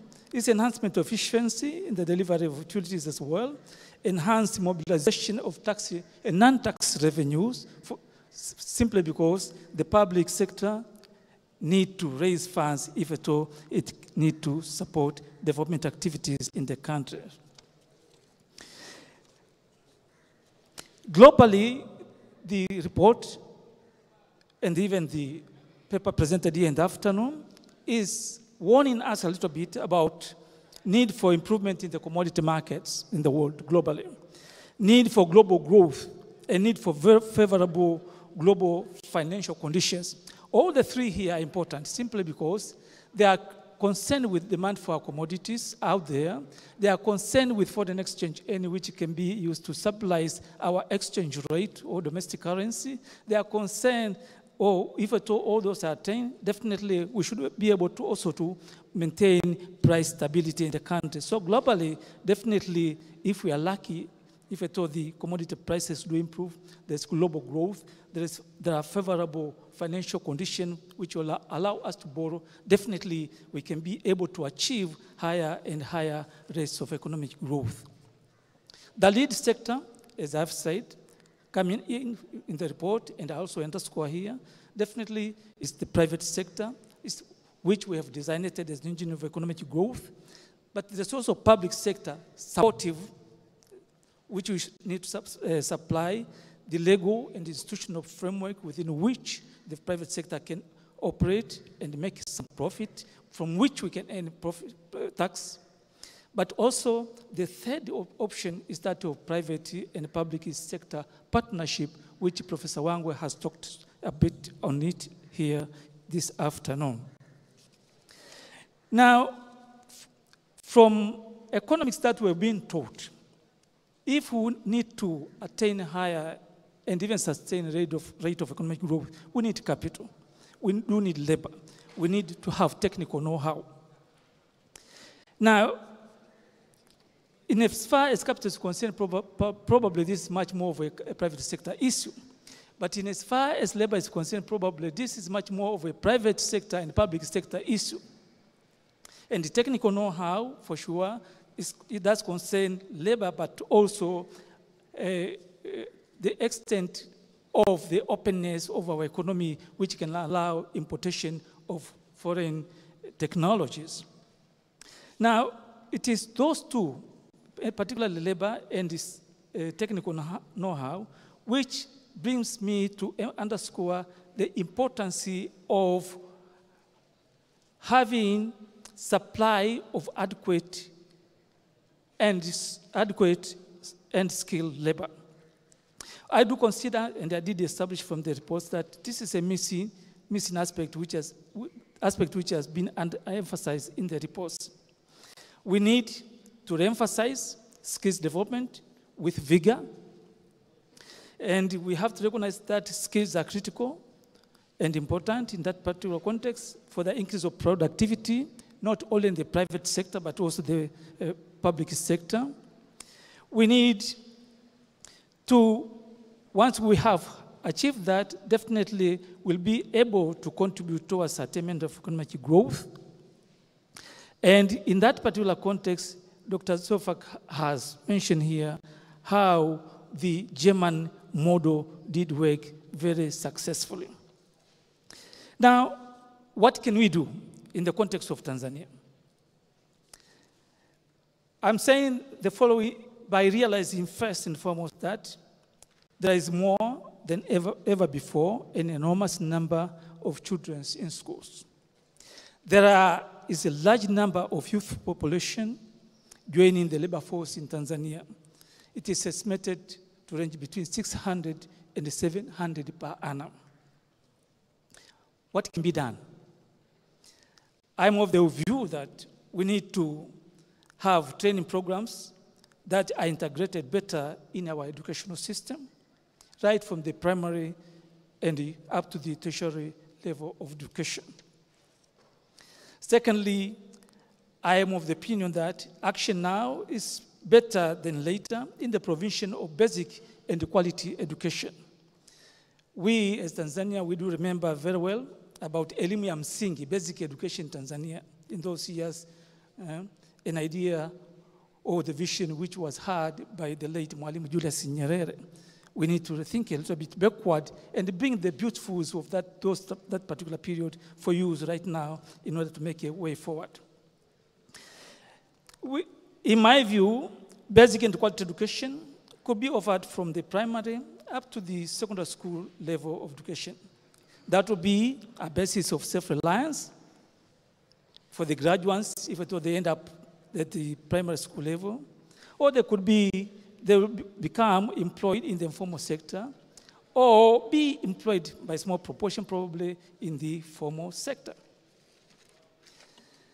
Secondly, thirdly, we need to revisit our educational system and the curriculum, whereby so much of emphasis now has been not more in terms of developing skills, but we have the so-called, what I want to call universalization syndrome, Everybody want to become a person with a degree, nothing intermediate, nothing at lower rank.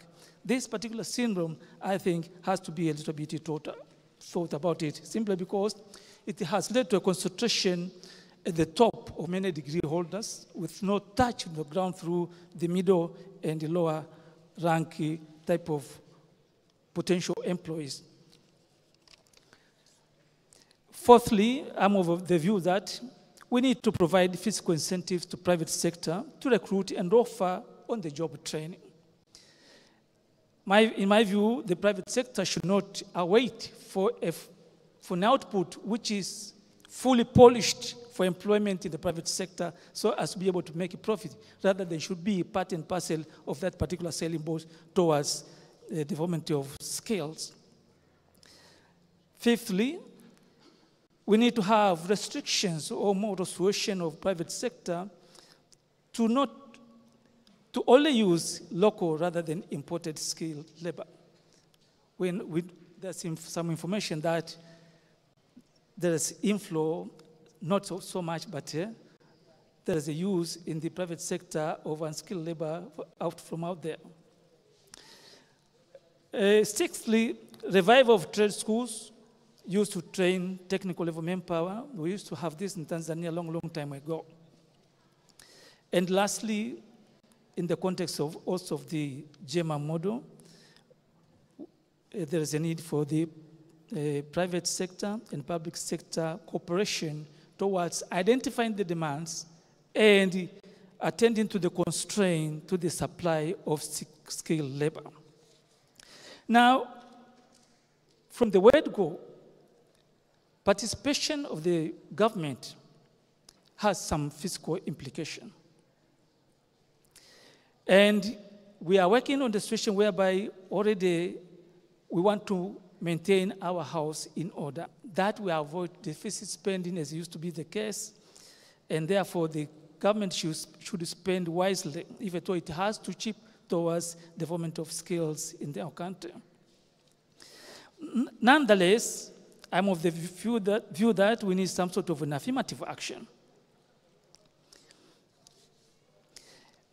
Secondly, I want to say that there's a need for the private sector participation through a legal requirement on private sector, and even some firms, public firms which are making profit, to contribute towards a basket of funds for development of skills among our youth and the rest of the population in the country. And on that particular area, I'm more or less like borrowing a leaf from South Korea, which has made tremendous efforts in its socio-economic development since the 1960s, where public sector participation and the private sector participation, whereby it was chipping into special funds by contributing some funds towards special funds, it has made tremendous headway in that particular area. And since financing is so important in as far as development of skills and even attainment of economic growth in general is concerned, we need to borrow from soft sources of fund rather than from the commercial sources of fund.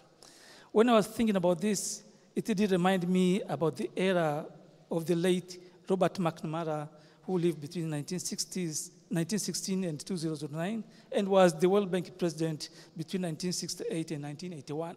I think the benefits which were, the access to funds which were realized from the World Bank during that particular period did contribute quite a bit towards development of infrastructure in our country. That is my humble contribution. Thank you very much.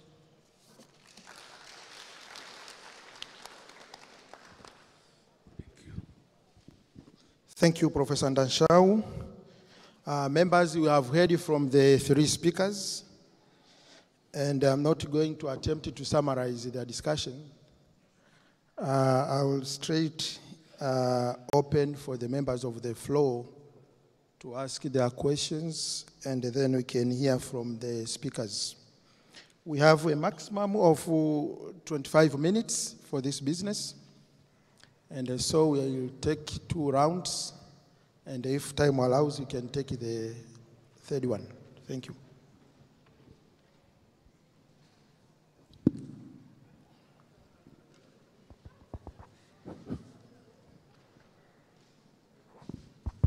Thank you, Dr. Surfac.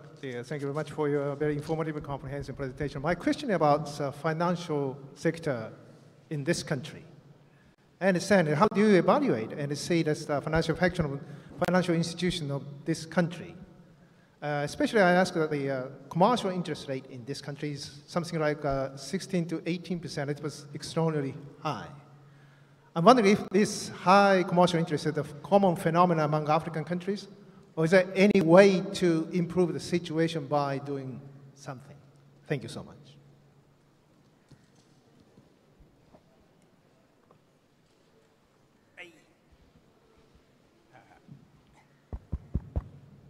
Thank you very much, Dr. Dr. Surfac, for this very comprehensive presentation. We enjoyed it very much. Mine, I think, is more of a comment. And I have two preliminary points to make on my comment. The first one is the perhaps situating this your reading of the macroeconomics of growth in Africa, perhaps putting it a little bit more in the economic history context of the economy of Sub-Saharan Africa, that the per capita income decline you reckon in 2016-17, yes, it is disappointing, but it's not the first time.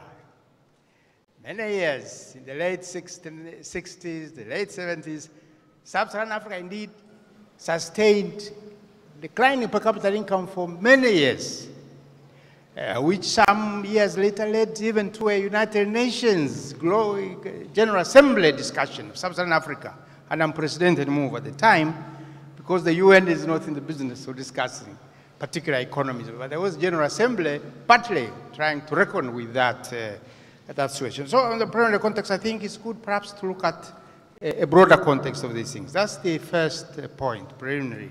Second preliminary point I'll make is the global context. I didn't hear much in your discussion about the global context within which we have to survive. Is there, for instance, any relation between the collapsing commodity prices and the slowing down China? Is there, for instance, a relationship between stagnant Europe and Japan in terms of growth and the collapse in oil prices? Things like that.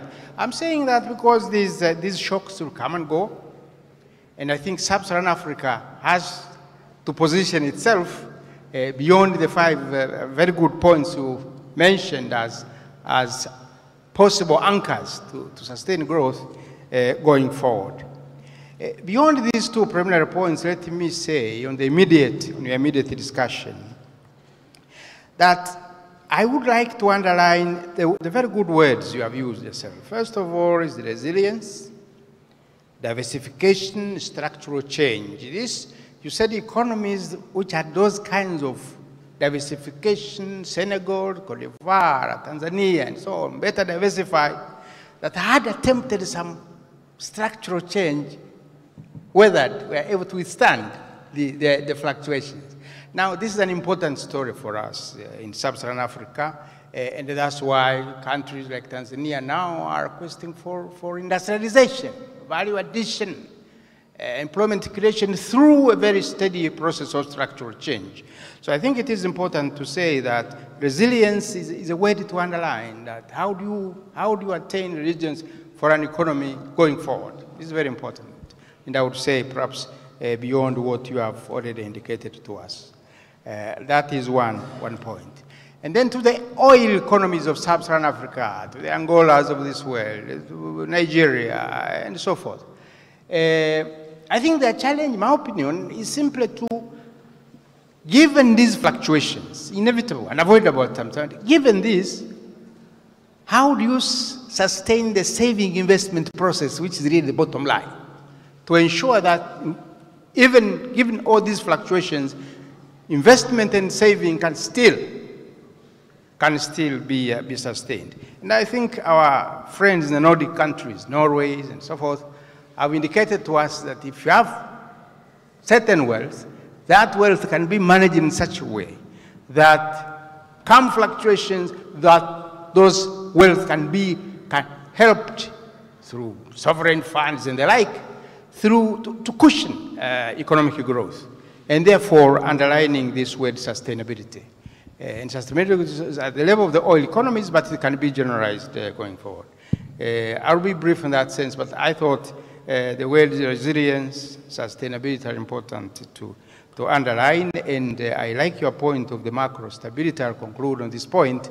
The fact that among the 5 points, the maintenance of macro stability is very important, because for the long-term decline of economic growth in Sub-Saharan Africa, this I mentioned for many years when this was happening, one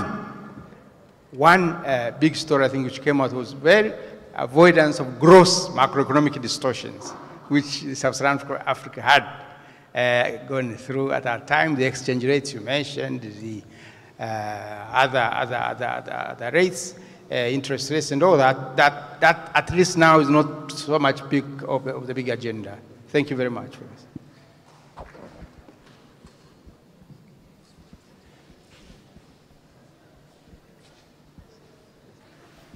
Yeah, thank you very much. Just take 3 quick comments. One is that according to Africa Vision 2063, Africa's growth is premised around smart industrialization through trade. And the target is 7% growth rate for a period of up to 2020. Why is trade one of the driving forces for industrialization?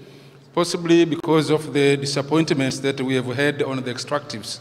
You pointed out, and just for statistics purposes, 30% of the mineral reserves of the world are in Africa. And 40% of the total world reserve of gold is in Africa. Now, this disappointing scenario, yes it is probably driving the promotion of intra-African trade.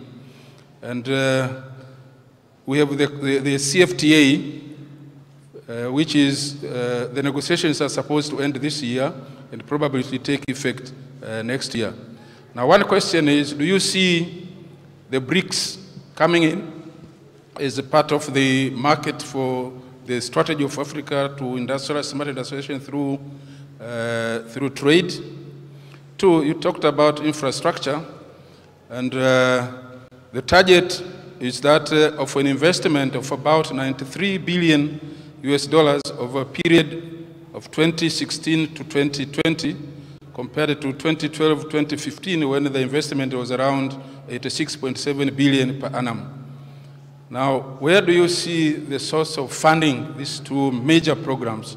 One is the CFTA, and 2 is the issue of infrastructure to promote the industrialization that we are talking of. Thank you.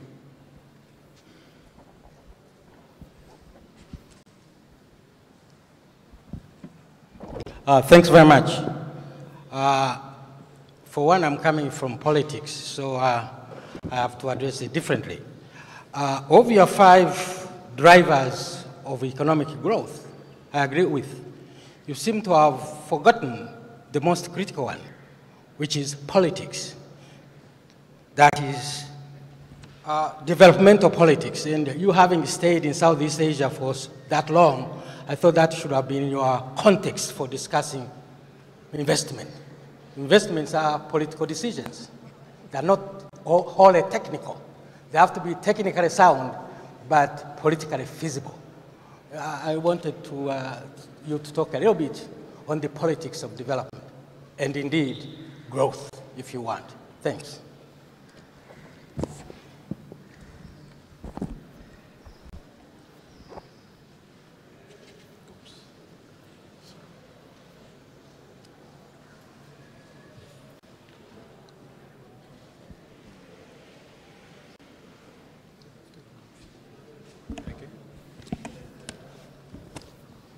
Thank you for the opportunity. Now, I've heard what has been said by both speakers, and I appreciate what has been said. Now, I just have technical 3 questions, and they will both fall in 3 categories. Basically, the extraction industry, financial inclusion, and a little bit about the infrastructure. Now, on the part of the extraction industry, we have noticed that some of the countries in Africa which have invested in the extraction industry have been facing a little bit lower pace of growth as far as is concerned. Now, Tanzania, according to the view of the president, is that we want to industrialize our economy, meaning for a fact that at some point in time, we'll fall in the extraction industry. Now, here comes the critical part what I want to ask is that, to what extent should we invest in the extraction industry according to the current state of Tanzania? And if we should invest, that is a question that has to be addressed upon the particular situation that we are currently in. Should we actually engage in the extraction industry, or should we wait for a couple years to come? That is the first phase of the question. The next part is on the financial inclusion. Now, I've noticed that the mobile banking and the ordinary banking system have been a sort of a competing nature, according to the assessment which has been done in the last publication of the Money Within Reach issued by the World Bank. Now, here comes the technical part. If the mobile banking serves over 60% of the entire population, while at the same time, if you try to look closely on the loan allocation in aggregate provided in the economy, is that they are probably in the third position with 14% of the allocation of the loan. And while at the same time, we find commercial banks and microfinancial institutions falling on the 5 to 2% of the contribution of the loan. Now, is there a need for these two entities to work together to somehow adjust the financial system in our economy? If there is, what could be the possible implications? Because we have seen them working together as far as transactional cases is concerned, where a person can transfer money from his bank account to his actually mobile banking system. Now, what could be the possible implication if we start offering loans in longer maturity rate? Because right now they're offering loans at shorter maturity rate. Now, that's the part of the financial inclusion. Let's move forward with the human research, and if possible, I'll get on the part of the transport. Now, we have tried to look closely on human resource and to focus on the productive jobs. And we have noticed that there is a need that we need to invest more in the educational sector. Now, if we assess students entering in kindergarten at the time they finish university, that they all have fresh minds with fresh ambition about where they want to be in the economy. But in the process of adjusting to the whole system till they reach university, there are a lot of things that happen over there, whether the ability of teachers to be capable of teaching, or the capacity of schools to take in students, and other things which are other related. Can we try to be brief, please? Yeah, and I will get there, okay? Now, the simple part comes into this. If the section of the students that we are facing right now, coming in as first-year students, who yesterday demonstrated to the loan bank, the loan institution, student loans, that they are not even having the sustainable amount to actually sustain their living in university. What is the point of investing since the time they're in the kindergarten, only to get them into university and to say, you know what, we can actually cover your expenses, other students, in a country that we are facing 43% of the population is under poverty. Now, moving on the infrastructure part is that if we do concern ourselves with the fact that we have projects such as UDARAT working hand in hand with the people, but have we really considered the possibility of how comfort are they? Today I was in the bus, early in the morning, around 7 a.m. I was facing one hell of a tough situation of just getting in the bus. And that is only the tip part of that's the tip part of the iceberg. The next part was to adjust myself in a position within a car packed with more than 100 people. And I believe that was just a simple body count, to the point of reaching to poster. Now, I agree time was out of the question. I got there as fast as I could. But do we really have comfort? And if we do, is there a need for private sector and the public to work together? Is there a need for public entity and private entity to work together in such projects that we currently have, so as to maximize the ability of them to provide the better services that we actually intend? Thank you. Okay, two more last questions before we end up. Maybe at the back. This side one and the other.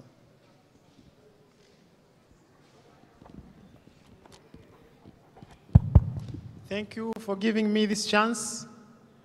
I have two questions and a single point of addition. The first question is about the influence of politics in our economic growth. That what can we do as political strategies to make sure our economic has a clear progression? And the second question is, what from the picture that you have given us about our economic growth, what are the do's and the don'ts of countries like Tanzania to make sure that they avoid the policy uncertainty they avoid wastage of time through politics and other unnecessary activities so that we can have a clear progression of our economic growth. And my addition is that we have explained our economic growth or African growth, and we have touched so many things, demographic issues, politics, and educational issues as well. I want to add about the issue of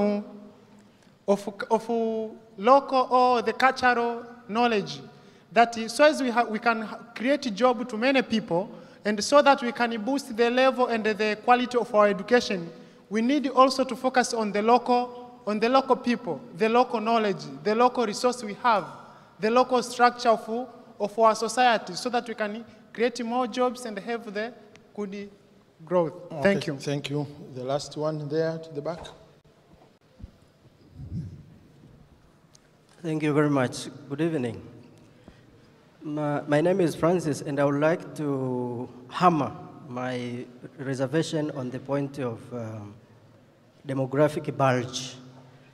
Some people may say youth bulge, but I would like to provide some kind of a synthesis looking at the idea of Africa's growth. How can African countries achieve? Now, looking at the point of demographic bulge, I think we need to invest in what we call demographic dividend. And demographic dividend is something like an advantage which a country or a region enjoys after investing in its people, particularly investing in lowering levels of fertility, but also investing in youth, trying to make sure that the fast-growing population is productive to sharpen their minds. Now, what is the situation in Tanzania? Do we have indicators which can lead us to that kind of enjoyment? Probably yes. Looking at the working population, the working population of Tanzania, according to 2012 census, is about 52.2%. And again, the youth population accounts to about 35%. So when you put together the working population together with the youth population, not only that population, but also even the population younger than 18 years, that will account to over 60%. Now, if we invest in that kind of an environment, providing education, particularly not only education, but reproductive health education, making sure that these young people are going to attain their self-esteem. That is, they are not going to get married at young ages. They are going to go through the education system up to the point when they will be able to produce, not only for themselves, but also for the country. So I think this is the new area that the World Bank also can try to support. Right now, the African Development Bank is supporting the studies around this area, and I think it is high time now for the World Bank also to invest in the studies around here to make sure that the fast-growing population can be trained, but also investing in the young people can help to do away with the complaints or the lamentations which are carried out by the youth. So I think it is high time now we talk of demographic. Okay, thank you. Thank you. Now let me allow my speakers here to respond to the questions, 3 minutes each, please. Okay. Let me start by, thanking Professor Wangwe and Professor Darshan for the excellent comments. From your comments, there were 2 questions that I'll probably start addressing. And Professor Wangwe asks, what is the experience of other countries in terms of adequating supply and demand for skills? And I think that's a fundamental question. Most of our countries are struggling with this issue of training, our youth, and realizing afterward that the skills they have is not necessarily what firms are asking for. You know, internationally, the experience of Germany has been quoted as being one of those that matches the most supply and demand. And again, as I said in my presentation, it mostly comes from a very deep engagement, very deep dialogue between the education system and the private sector. And it comes from a system where right from the high school, children are involved in apprenticeship with the private sector. And, you know, by the time they reach university or college, they have already been exposed to so much, you know, concrete experience that they don't get a degree that doesn't apply to factual work. And that's something that has certainly worked a lot for Germany and a lot of other European countries, especially on the western, you know, on the western side of Germany. France, for example, they have been trying to copy Germany because the unemployment rate in France is actually way higher than it is in Germany because of that difference in education system. So it is important to really strengthen the dialogue between the private sector and the education system. The second thing is to work with firms to provide some level of specific skills to the students that we, you know, graduate from universities. And you may know that, you know, all distinction Gary Becker made on the difference between general skills and specific skills. From that, you know, human capital paper, his view was that, you know, the education system has the responsibility of providing general skills and adaptability skills. But the specific skills, firm-specific skills, have to be taught by firms. And what we notice is that firms in Africa do not provide as much training to their workers as they do elsewhere in the world. So employer-provided training is actually one component that is extremely important to reduce the gap between, you know, theory and practice, if you could call it that way. But we need to find ways, and this came in the comments again, you know, equally, I think Professor Dashan mentioned, is the role of fiscal incentives to promote employer-provided training. And I'll just share one experience from Thailand and Malaysia, actually. Both countries have this system where a part of the taxes paid by firms is earmarked in a separate fund for skills development. So, you know, a part of taxes paid is earmarked, and in Malaysia it was actually 1% of sales, you know, earmarked to fund skills development, and it was, you know, it was reimbursed to firms that actually use it. So this is part of fiscal incentives, but done in a way that is building human capital, not just blanket tax exemptions. So if a firm uses the allocation to train their workers, the government would pay them back. But that's one way to actually incentivize the firms to train more.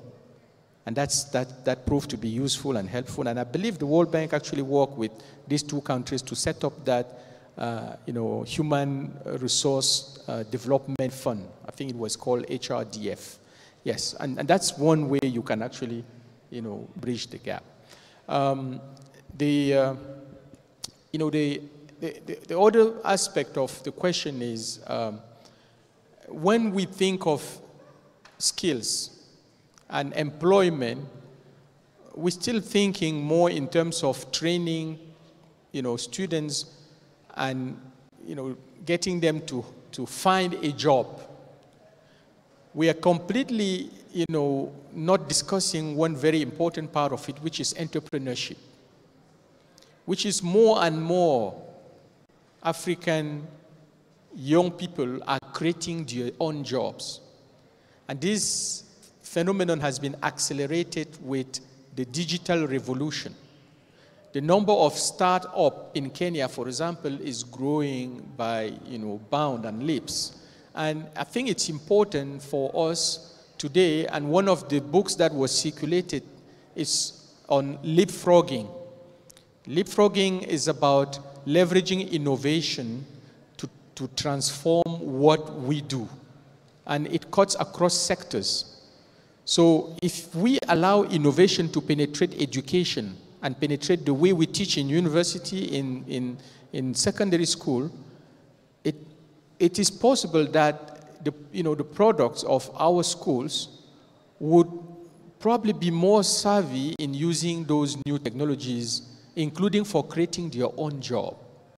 So the question is, in the fiscal, incentive discussion, are we actually thinking of the IT as a tool for job creation or just as a sector? I think this is certainly part of the things that countries are thinking of, other countries, and Kenya next door has certainly done a lot in that direction. And the leapfrogging book you got is basically discussing how this can happen in education, in agriculture, in banking, in health, in ICT itself. So it is important to bring in new technologies, and that also addresses this balance between the skills for now and skills for the future. My answer to that question from Professor Dashan is it's that it would have to be through innovation, because most of the jobs of the future will be innovation driven. Most of the jobs of the future would have a component where, digital, infrastructure would have to play a role. Harnessing internet is now the source of job creation across the world. So, this is an area where we should, if we're not doing enough make sure we equip our young people with enough knowledge in the digital sphere to be able to create your own job. And this leads me to the next question that was asked about the financial sector. I think we are now reaching a point where if you just step back and say, who is the world leader in financial inclusion? No doubt it's Kenya. The world leader. Kenya is leading the world in financial inclusion, and this is leveraging the digital infrastructure. It's mobile banking, it's mobile access, it's mobile payments that were developed through M-Pesa and other tools, right? So it is important to look at the financial sector these days in terms of, the next generation of actors. And today, from our work across the continent, banks are realizing that the typical bank that we know today may not exist in the next 20 years. And if you doubt about that point, think of libraries in countries like the US. Around the World Bank where we work, the two largest stores were a library and a music store selling CDs and cassette those days and all those things. The two stores